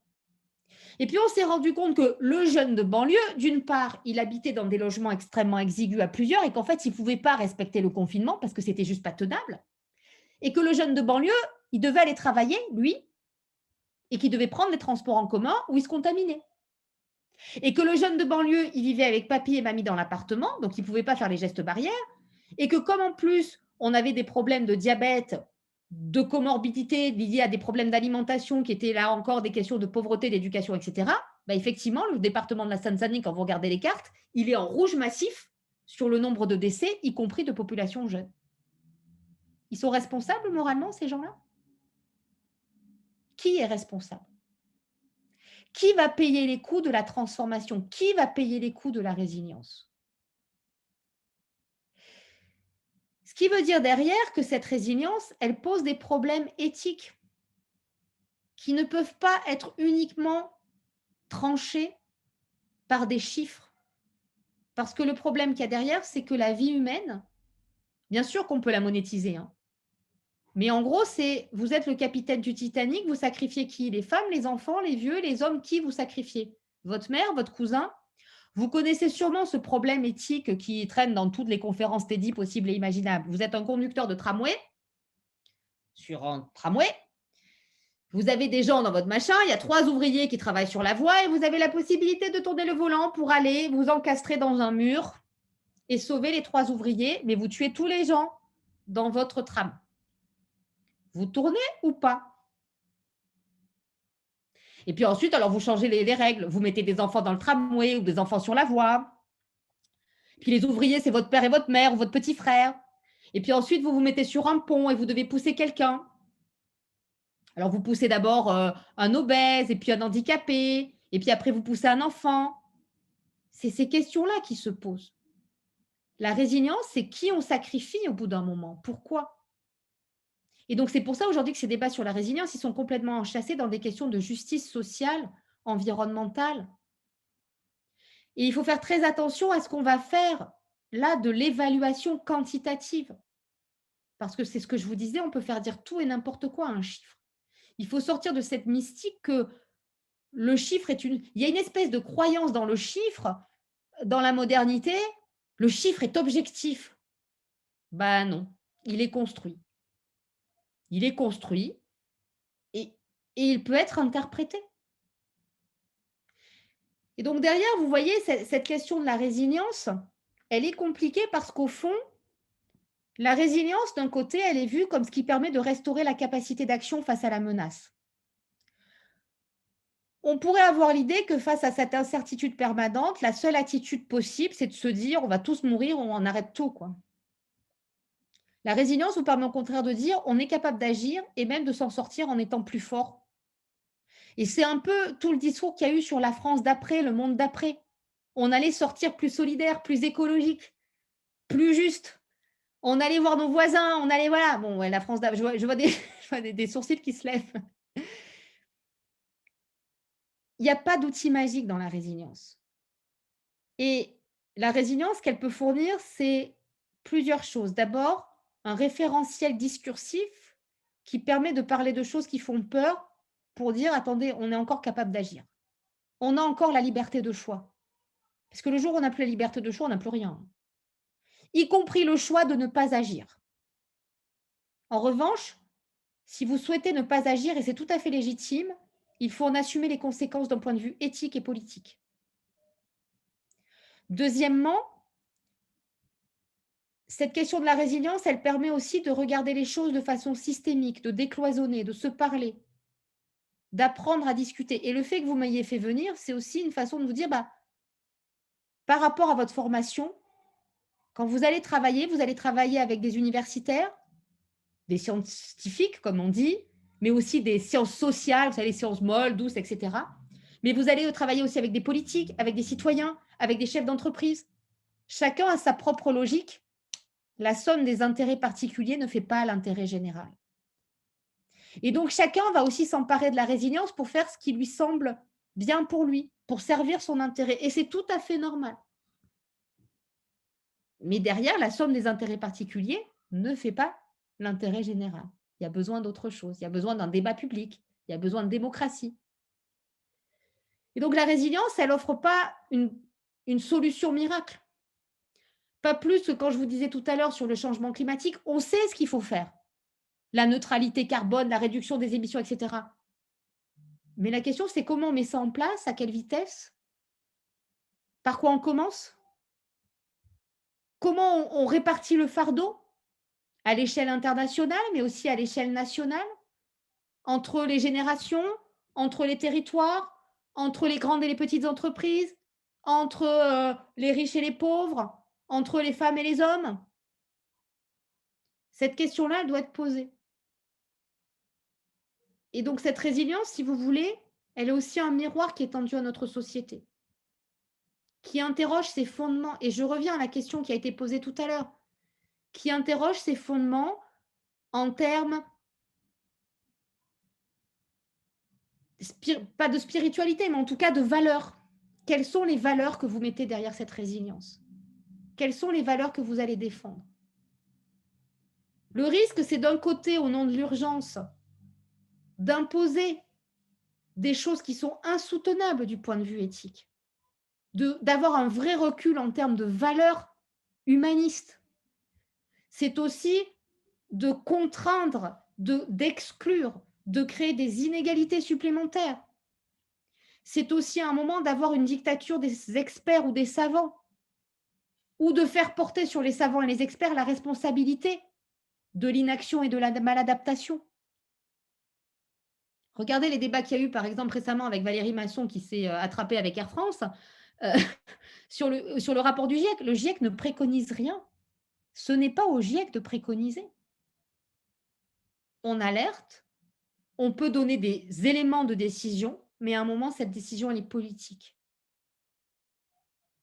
Et ça, dans les métiers que vous allez embrasser, parce que vous faites aussi partie de cette élite, hein, qui va être l'élite dirigeante, vous allez devoir porter ces différentes casquettes.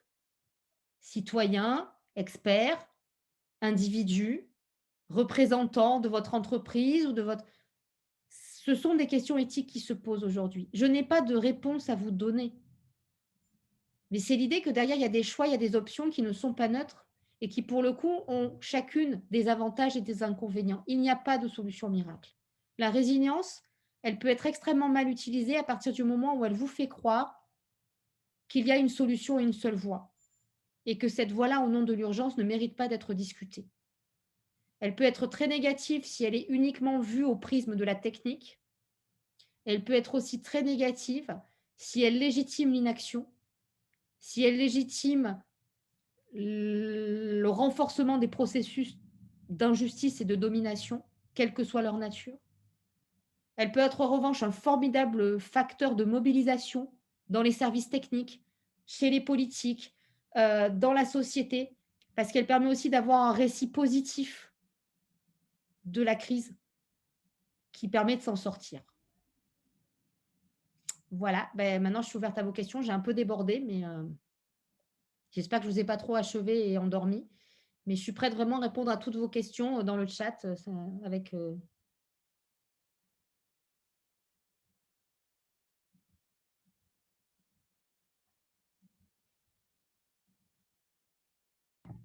Alors, un participant a levé la main. Je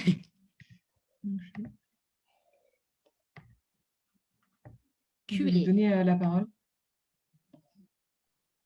Oui, bonjour, vous m'entendez? Oui, très bien. Merci, c'est Nicolas qui parle. J'aimerais poser une question sur le discours. Donc aujourd'hui, on parle beaucoup de choc, d'urgence, on va parler de problèmes à éviter. Le message tourne beaucoup autour du changement climatique aujourd'hui dans les discussions. On va vers un problème brutal. Mais est-ce que on ne pourrait pas parler plutôt d'un avenir qu'on voudrait rendre désirable plutôt qu'un avenir qu'on veut éviter de rendre détestable? En fait, est-ce que c'est parce que ça ne marche pas? Est-ce que c'est un message qui n'est pas réceptible au niveau de la population et tout, ou bien c'est possible? Je pense que vous avez parfaitement raison et je pense que c'est comme ça qu'on doit embarquer les gens. Pour la première fois dans l'histoire de l'humanité, nous avons la possibilité de choisir notre avenir. C'est la première fois. Jusqu'à présent, on était des observateurs passifs de ce qui arrivait. Quand arrivait une épidémie, quand arrivait une catastrophe naturelle, on s'ajustait. Et la somme des ajustements sur des temps très longs d'essais et d'erreurs faisait qu'on arrivait à s'adapter. Aujourd'hui, pour la première fois, on a toutes les cartes en main pour pouvoir effectivement transformer les choses. Et donc, effectivement, votre génération, parce que c'est vous maintenant, hein, nous, on est déjà, voilà, votre génération a la capacité de dire, voilà dans quel monde on veut vivre. Et beaucoup de mes collègues ont travaillé sur la question de la dépolitisation. Les questions environnementales sont très consensuelles parce que, à part quelques tarés, personne ne va vous dire que on veut tuer les éléphants, vivre dans un monde pollué et détruire la planète. Sauf qu'en pratique, comme il y a ce consensus, il n'y a pas de dissensus, il n'y a pas de mise en évidence que les options et les voies pour y arriver sont divergentes. Et donc, vous avez une forme de dépolitisation au sens noble du terme, c'est-à-dire que ces questions ne font pas l'objet de débats publics contradictoires, où vous ne vous faites pas traiter de tous les noms parce que vous n'êtes pas du même avis qu'eux, où vous avez aussi le droit d'arriver en disant « moi, je ne veux pas vivre dans ce monde-là ». Et je pense que c'est ce qui attend la crise Covid. Dans quel monde on veut vivre? L'urgence ne peut pas être ne peut pas être la légitimation de cette absence de débat démocratique. Parce que précisément, quand vous regardez les gens, ils ne sont pas d'accord. Ils ne sont pas d'accord. Il y a vraiment des options différentes. Et ces options, en fonction de vos croyances, de vos convictions politiques, de vos valeurs, de votre éducation, de vos expériences, d'abord, elles vont fluctuer dans le temps, et puis surtout, elles vont varier d'un individu à un autre. Et donc, ce n'est pas un donné, ça demande effectivement d'avoir ce débat. Et donc, je suis tout à fait d'accord avec vous. Alors, pourquoi c'est compliqué? Parce que le problème, c'est que la prise de conscience de ces enjeux, elle est très disparate et elle est très, très variable dans le temps. C'est-à-dire que vous avez aujourd'hui une génération de scientifiques qui racontent depuis 30 à 40 ans la même chose. Ils sont cramés. Ils n'en peuvent plus. Vous prenez mes collègues climatologues, Jean Jouzel, Hervé Le Treut, Valérie Masson, pour ne citer que les plus médiatiques, ils passent leur vie, mais c'est presque du prosélytisme, enfin je veux dire, à raconter la même chose pour aller convaincre et encore convaincre et encore convaincre. Moi, j'ai fait ma thèse en 2003 sur les inondations, je continue à toujours expliquer, non mais en fait, un fleuve, ça déborde. Au bout d'un moment, on n'en peut plus, quoi. Les lanceurs d'alerte sont fatigués. Dans le même temps, vous avez des politiques qui, pour une partie, sont toujours aux fraises, hein, on ne va pas se mentir. Vous avez encore Enfin voilà, il y a des études là qui sont sorties pour montrer à quel point la classe politique est en retard par rapport à la population. Vous avez des populations qui, pour une partie, se sentent très concernées parce qu'éducation, parce que tout ce que vous voulez. Et puis des populations pour qui le changement climatique, si vous voulez, elles essaient déjà de vivre au quotidien, quoi. Et donc tout ça fait une espèce de mayonnaise qui fait que le niveau de sensibilisation est très, très variable et que les messages sont durs à faire passer. Et peut-être que nous, scientifiques, on ne sait pas les faire passer. Parce qu'on a aussi ce sentiment d'urgence et de frustration par rapport à l'inaction qui fait qu'on se dit, mais qu'est-ce qu'il faut faire, quoi? Qu'est-ce qu'il faut dire? Et que nous-mêmes, on n'est pas optimistes. On n'est pas optimiste quand on voit les trajectoires. Pour vous donner, moi, je suis depuis 1 an au Haut Conseil pour le climat. Je vous avoue qu'il y a des jours où, quand on sort des sessions du Haut Conseil, on se dit, mais non, mais c'est bon, quoi. Qu'est-ce que je peux faire? Ce sentiment d'impuissance est extrêmement fort. Et puis ensuite, vous vous rendez compte quand vous retournez sur le terrain, quand vous travaillez avec des étudiants, qu'en fait, il se passe plein de choses. Et donc, je pense là aussi qu'il y a des mécanismes qui ont été très bien étudiés, qui permettent de comprendre pourquoi tel individu, tel groupe n'est pas réceptif à tel moment, à tel message. Mais je suis d'accord avec vous, on a aussi besoin de construire un récit positif. Et c'est pour ça tout à l'heure que je parlais du catastrophisme et de la collapsologie. Il faut absolument se méfier quand on utilise des termes qui en plus sont très difficilement appréhendables par la plupart des gens. Collapsologie, voilà. Parce que ça biaise complètement le discours. Et qu'on a besoin effectivement aujourd'hui de rappeler que s'il y a bien une valeur et une vertu de la résilience, c'est qu'elle est là pour restaurer la capacité d'action. Elle est là pour dire on n'est pas condamné, on n'est pas des victimes passives. La résilience, elle a été introduite dans les référentiels internationaux par des chercheurs qui étaient des chercheurs d'obédience marxiste, qui voulaient critiquer le capitalisme, mais surtout qui voulaient redonner aux individus et aux communautés, notamment dans les pays en voie de développement, une capacité d'agir. C'était les promoteurs de l'empowerment. C'était des gens qui disaient, en gros, on assigne les victimes à leur statut de victime. Et ce discours, aujourd'hui, il est très présent. Un enfant qui a été violé, frappé, etc., n'est pas condamné à devenir un violeur, un violent. C'est ça que disent les études sur la résilience dès les années 50. Une femme violée n'est pas condamnée à pleurer, à se suicider. Et une femme qui a été violée et qui se suicide n'est pas une lâche, n'est pas une... La question de la résilience, elle permet de remettre la question de la liberté au centre du débat et de la démoraliser. Chaque personne a sa trajectoire. Qui sommes-nous pour juger? En revanche, collectivement, nous devons prendre la mesure de nos actions. Et nous devons prendre la mesure des conséquences de nos actions. Elle est là, la responsabilité. Et elle est aussi de se rendre compte que toutes ces actions auront des conséquences très lourdes et très dures pour un certain nombre de personnes. Et que donc, il y a une nécessité de penser collectivement l'accompagnement de ceux qui seront victimes de la transition écologique. Il y en aura. Il y en aura. Il y a des gens qui vont perdre leur emploi, évidemment. Il y a des gens qui vont perdre leur maison. Il y a des gens qui vont voir leur niveau de vie se dégrader. Comment est-ce qu'on les accompagne? Et surtout de montrer aussi que certes, ces personnes vont avoir des conditions de vie qui vont se dégrader, mais que si on n'agit pas, les conséquences du changement climatique seront pour elles bien pires et que là, c'est leur vie qui est en danger. Et je crois que cette question-là, elle doit vraiment nous animer, tous. Et je pense que vos générations sont vraiment en plein là-dedans, parce que vous êtes effectivement à la fois les victimes de ce Covid, alors que vous étiez au départ les moins exposés, les moins à risque, mais vous allez être les victimes plus que collatérales.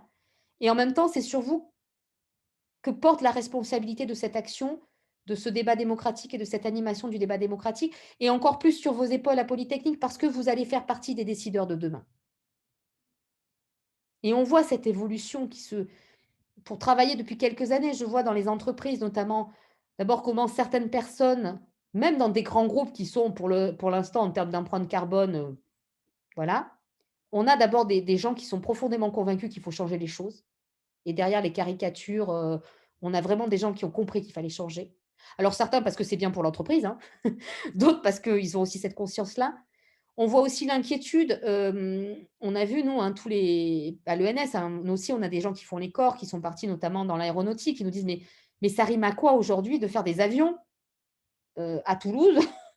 L'avion propre, voilà, qu'est-ce que c'est que ça? Enfin, donc on voit derrière qu'il y a aussi cette réflexion qui se mène. On voit aussi l'activité dans les écoles, dans les formations, notamment dans les écoles d'ingénieurs, sur ces formations au développement durable, alors qu'ils sont encore trop vus du côté uniquement de la technique, des aspects vraiment physiques, qui sous-estiment encore beaucoup les questions sociales.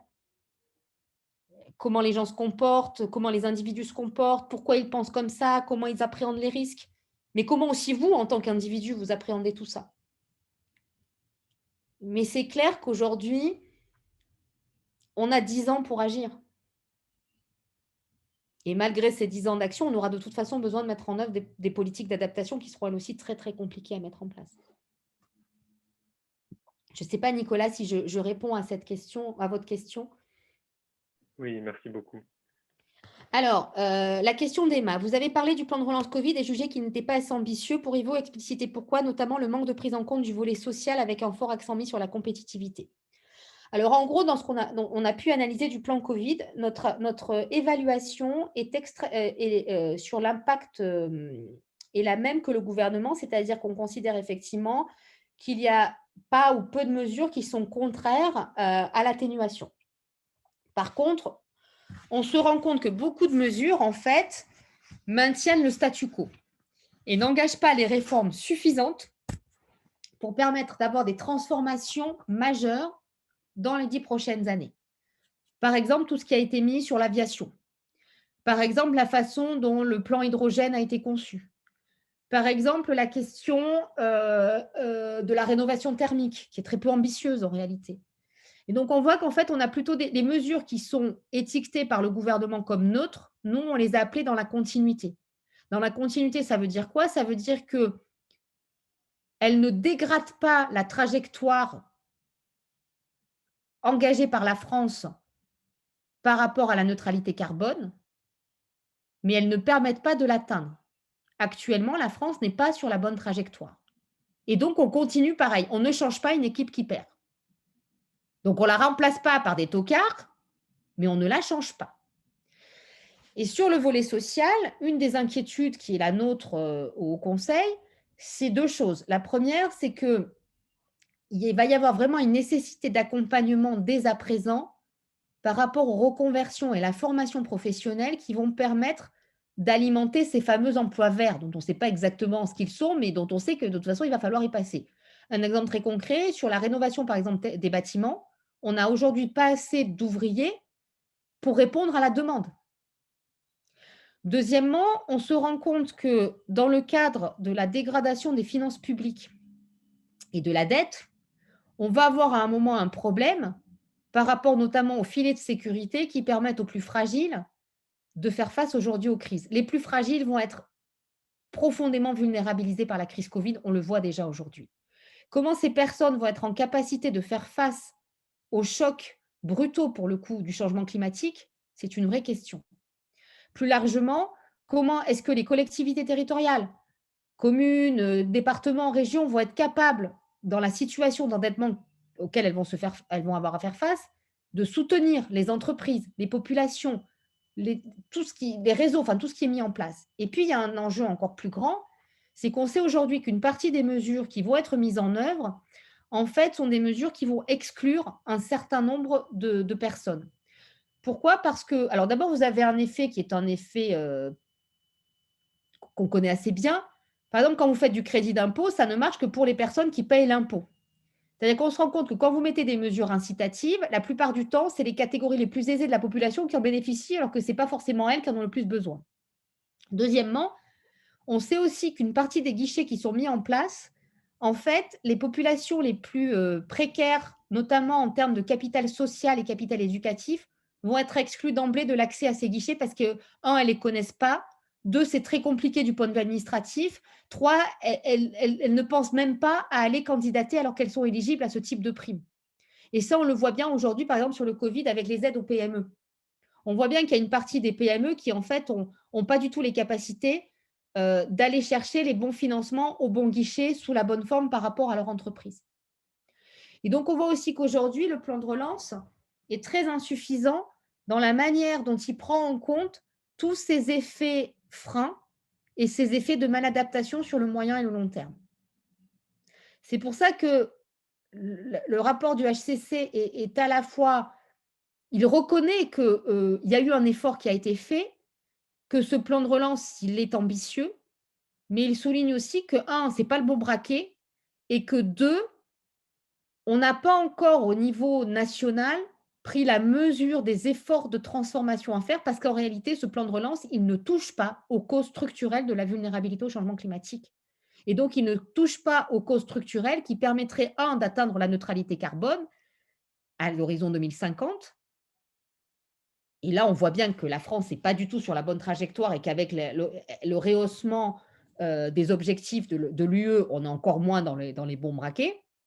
Mais elle ne permet pas non plus de réduire la vulnérabilité des populations qui vont être fragilisées par la crise.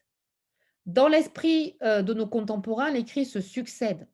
Dans la réalité des faits, les crises, elles se cumulent. Vous avez des processus de vulnérabilisation des bâtiments, des réseaux, des personnes. Et donc, on est en fait dans cette trajectoire de fausse résilience, c'est-à-dire que vous avez effectivement une résilience apparente, les gens sont toujours là, mais ils se dégradent et donc leur situation se détériore et donc les rend encore plus fragiles à la crise suivante. Il n'existe de crise que parce que vous avez des vulnérabilités, quelle que soit la menace. Si vous êtes invulnérable, on s'en fiche. Or, aujourd'hui, tous les ingrédients sont là pour avoir un creusement massif des inégalités et ces inégalités sont des facteurs, c'est les premiers facteurs de vulnérabilité qui se déclinent ensuite dans des vulnérabilités techniques, financières, économiques, sociales, psychologiques, tout ce que vous voulez. Et on discutait tout à l'heure avec Justine et Juliette. Moi, je travaille au ministère de la Recherche en parallèle. On voit bien comment les étudiants, vous êtes sur le campus, vous voyez, enfin, même si c'est très, très difficile pour vous, d'une certaine manière, les grandes écoles sont beaucoup moins affectées parce que les campus, parce que vous avez aussi des moyens pour avoir des réseaux, parce que vous avez un accompagnement familial, parce qu'il y a des bourses, parce qu'il y a des alumni, parce qu'il y a tout ce que vous voulez. Par rapport à des étudiants de fac qui aujourd'hui sont dans une situation, et plus on est dans des facultés qui accueillent des publics précaires, plus c'est dramatique. Et là, vous avez un effet, effet domino, en fait, effet cumul, effet boule de neige, qui est absolument terrifiant.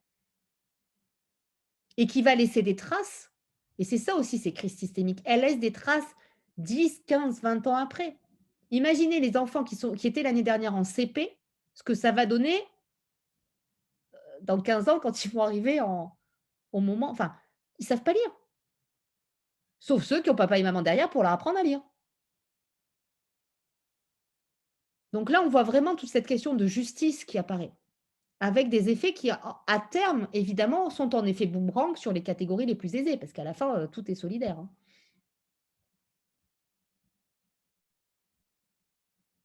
D'autres questions?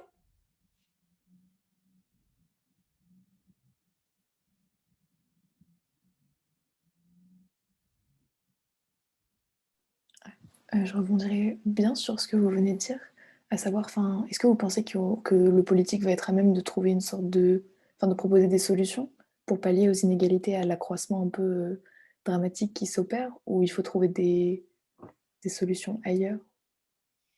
C'est une vraie question que vous posez.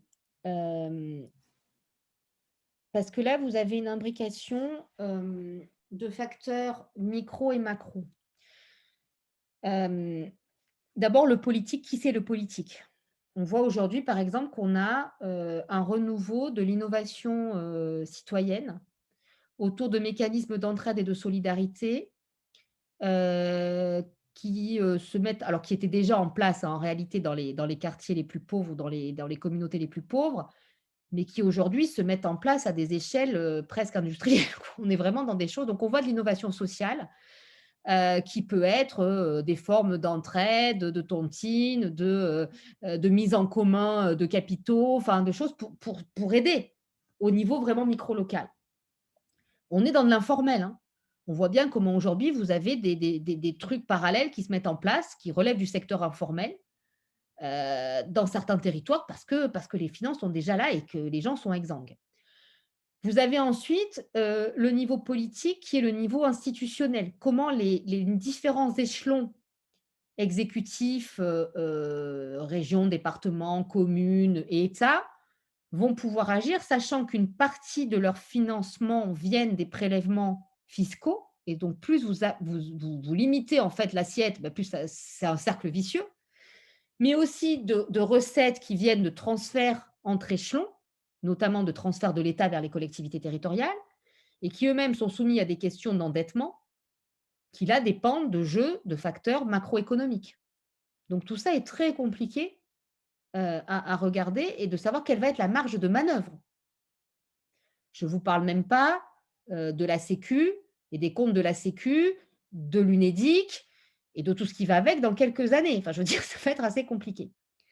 Et puis ensuite, vous avez d'autres acteurs politiques. Les entreprises sont des acteurs politiques à part entière, qui sont essentiels dans la gouvernance de ces questions. Vous avez aussi tous les corps constitués intermédiaires, les syndicats. Moi, je suis très inquiète de la faiblesse des syndicats en France. Parce que s'il y a bien des partenaires qui pourraient justement permettre aussi de transformer les choses et de faire évoluer, c'est les syndicats, qui représentent aussi des intérêts. Il y a les associations, il y a plein de choses en fait qui se mettent en place. Et donc, c'est aussi ce jeu démocratique dans une crise démocratique de représentativité qui fait que là aussi, on assiste quand même à un moment à un transfert des coûts et des responsabilités de la sécurité vers les individus et les territoires. La résilience, c'est aussi la capacité d'auto-organisation. C'est un peu le démerdez-vous, quoi.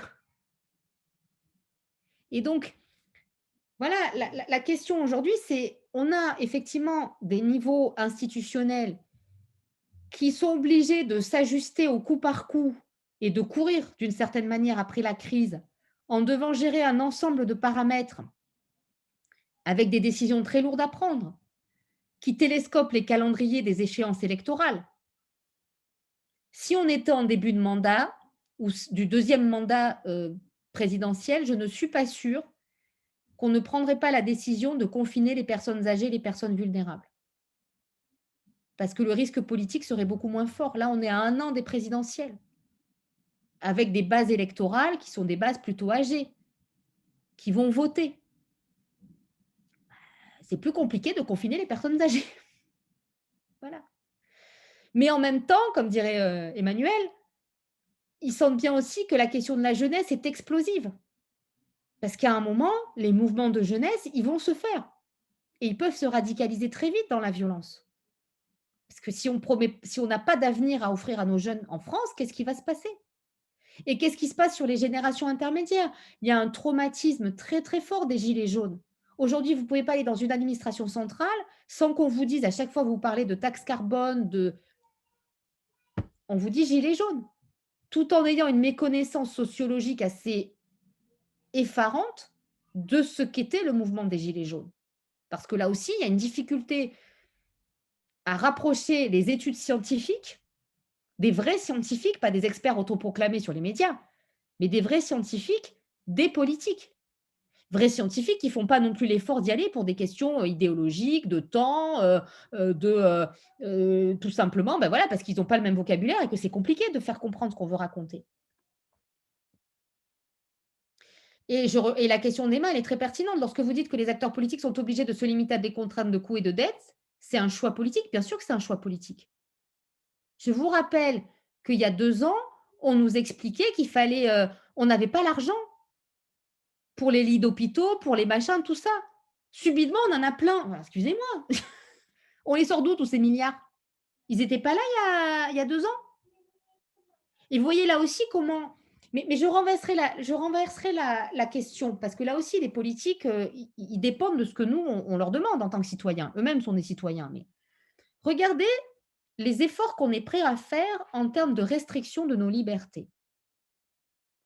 Moi, j'ai connu un temps où ouvrir son sac, avoir des caméras de surveillance partout, c'était juste invraisemblable. Après les attentats, c'est limite s'il ne fallait pas installer des caméras dans les toilettes.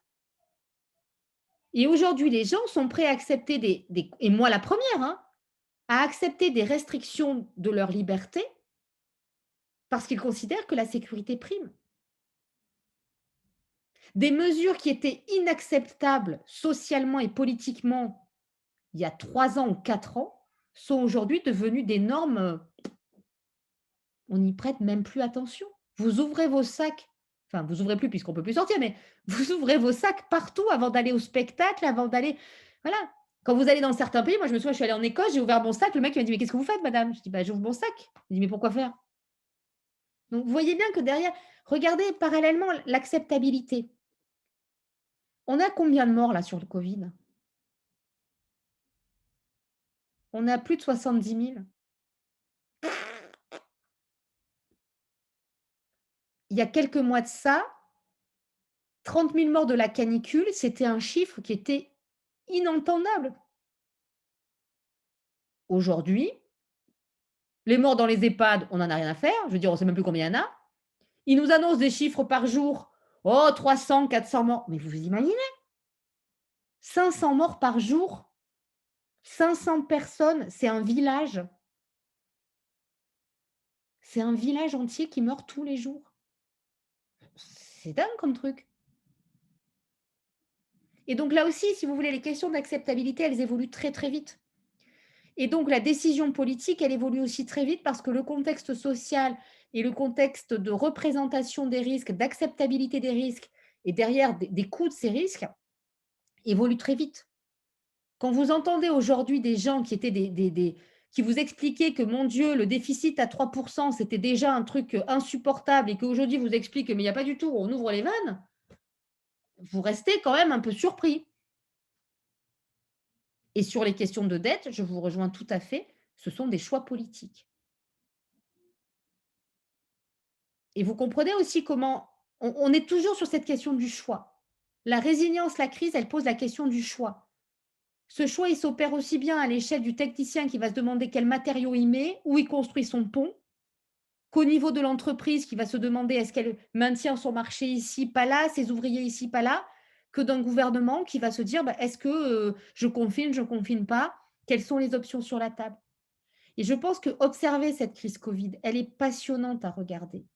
Elle est passionnante à regarder parce que finalement, vous voyez se jouer toutes les difficultés, le rôle dévoyé des scientifiques, la place des experts, le rôle des médias, tout ça est en train de tout ce qu'on a pu écrire en sociologie, en anthropologie, en géographie est en train de se réaliser. On le voit se réaliser. C'est extrêmement perturbant pour des chercheurs. Je vous assure, moi, je suis toujours un peu voilà. Si vous aviez un livre à lire, moi, je vous conseillerais de lire un bouquin que j'ai trouvé extraordinaire, heu, qui est un bouquin de Franck Garnieri sur la catastrophe de Fukushima, qui en fait a rassemblé dans un petit bouquin, ça se lit en 2 heures, la catastrophe de Fukushima, l'interview du directeur de la centrale nucléaire. Je pense que pour des gens qui sont en école d'ingénieur, qui vont être, confrontés à ces postes à responsabilité, ce que c'est que l'incertitude, ce que c'est que la prise de décision, ce que c'est que la responsabilité, ce que c'est que l'éthique, ce que c'est que les lanceurs d'alerte. Ce bouquin, il est extraordinaire. Parce que là, vraiment, voilà. Il y en a un deuxième que j'aime beaucoup. C'est un bouquin de François Dedieu qui s'appelle La catastrophe ordinaire et qui raconte les tempêtes de 99. Et là, c'est plus un homme, mais c'est un ensemble de témoignages chez le préfet, chez les prévisionnistes, le conducteur de train, le maire. Il donne la parole à tous ces acteurs de la catastrophe. Je pense que là aussi, ça vous permettra de saisir ce que c'est que ces questions de responsabilité, de gestion de crise, de résilience. Alors, le mot n'apparaît pas, hein. Ce mot n'apparaît pas dans le texte, mais on est en plein dedans. Je pense que c'est ce type de témoignages qui sont portés par des chercheurs qui peuvent aussi vous permettre de toucher du doigt la question de la responsabilité individuelle en tant que dans l'emploi que vous allez occuper et en tant que citoyen.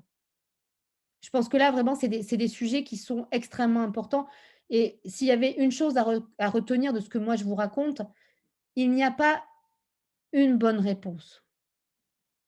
Et si on est toujours dans la critique du gouvernement, si on est toujours, je vais regarder le titre de la il faut que je regarde sur, parce qu'évidemment je ne sais plus. Je crois que c'est, Fukushima, le directeur parle. Mais voilà, je pense que s'il y avait vraiment quelque chose à retenir de mon intervention, c'est que plutôt que de passer son temps à chercher le coupable, il ne s'agit pas de ne pas critiquer, hein, bien sûr, mais il s'agit de se dire, sortons de ces débats polémiques stériles, qu'est-ce qu'on peut faire, comment on peut contribuer et moi je trouve que ce qu'a dit Nicolas est remarquable. Dans quel monde on veut vivre? C'est pas quelle catastrophe on peut éviter ou on veut éviter, c'est dans quel monde on veut vivre. C'est une question de valeur, c'est une question politique. C'est pas une question de morale ou de rejeter la morale sur l'autre. Et je peux être très critique par rapport à la politique qui est menée sur le Covid. Je dis aussi que je n'aimerais pas être à la place aujourd'hui de ces gens qui sont à la décision. C'est quelque chose de terrible. Et quels que soient les hommes politiques qui ont été à un moment en situation d'avoir à décider, je vous assure, ils en sortent tous marqués. Ce sont des hommes et des femmes comme vous et moi. Et c'est terrible sur le poids d'un homme, parce qu'il y a une responsabilité, enfin d'un homme ou d'une femme, hein, bon, il se trouve que là, c'est des hommes, mais c'est quelque chose de terrible. Et je n'aimerais vraiment pas être à leur place. Et je trouve qu'il y a une injustice profonde, parce que c'est des gens qui sont aussi au charbon. Voilà, ils ont plus de vie, ils sont cramés. Regardez la barbe d'Édouard Philippe au fur et à mesure de la crise Covid. Vous voyez des gens qui sont épuisés, qui sont, voilà, qui sont aussi. Après tout, ça serait tellement plus simple de rentrer chez soi et d'aller s'occuper de sa famille, tout ça. C'est des gens, voilà, qui n'ont plus de vie. Donc, je pense aussi que la critique est nécessaire. Elle fait avancer les choses. Mais il y a aussi une manière de critiquer aujourd'hui qui n'est pas positive dans nos sociétés. Parce qu'elle ne permet pas d'avancer. Parce que la polémique a remplacé le débat d'idées, le dissensus politique qui est nécessaire. Et donc, je pense vraiment que là, on est dans des questions très, très, très, très politiques au sens noble du terme. Et que la société, alors là, je sors de mon rôle de chercheur, mais si je rejoins Nicolas, moi, la société dans laquelle j'ai envie de vivre, c'est une société qui effectivement est démocratique et juste et qui permet de garder non seulement la capacité d'action, mais de choix. Je veux qu'on puisse continuer à dire: «Je n'ai pas envie», mais en assumant les conséquences. Et vous avez tout à fait le droit de ne pas être d'accord avec moi, par essence.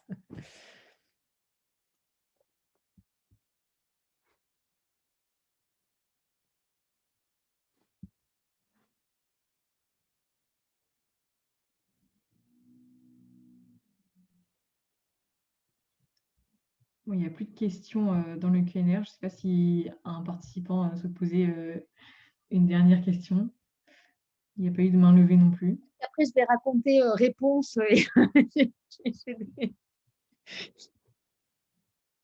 Puis j'ai des volcans aussi qui doivent exploser, donc on arrive à l'heure du coucher.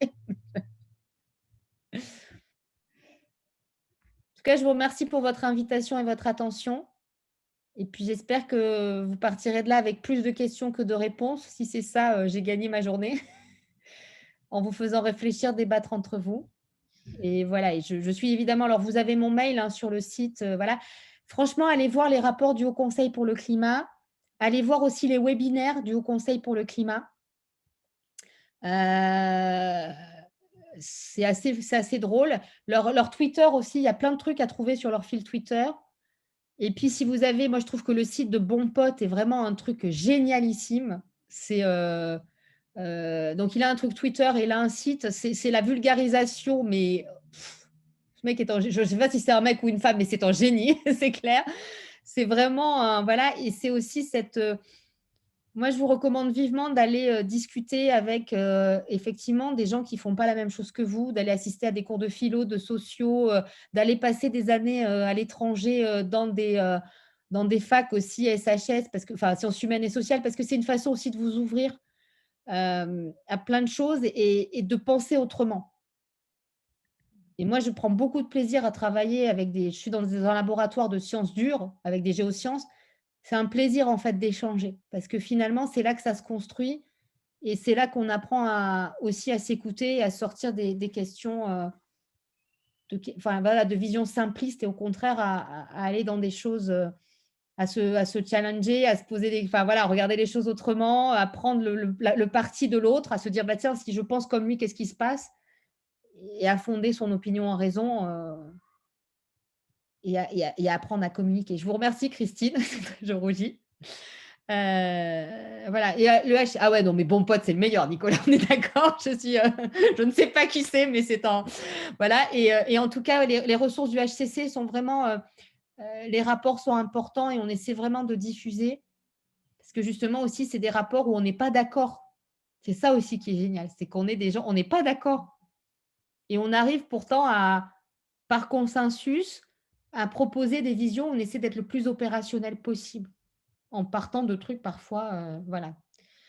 Ouais, alors Jeanne, il est sorti de l'anonymat, mais alors moi, je suis une handicapée des réseaux sociaux et des machins, donc vous m'enverrez en off, qui sait. Mais déjà, le jour où j'ai su qui était Maître Éolas, j'étais, voilà. Donc, non, mais je pense qu'un jour, je vais arriver. En tout cas, vraiment, merci de votre écoute et de votre gentillesse. Et puis, au plaisir de revenir causer. Et si vous avez des questions, des choses à me demander, n'hésitez pas. N'hésitez pas aussi à contacter le Haut Conseil pour avoir des conférences de mes collègues, qu'il s'agisse des membres du Haut Conseil ou des gens qui travaillent au secrétariat du Haut Conseil, qui sont aussi, voilà, c'est vraiment, c'est avec vous qu'on doit bosser. Donc, au plaisir de revenir en vrai sur le campus.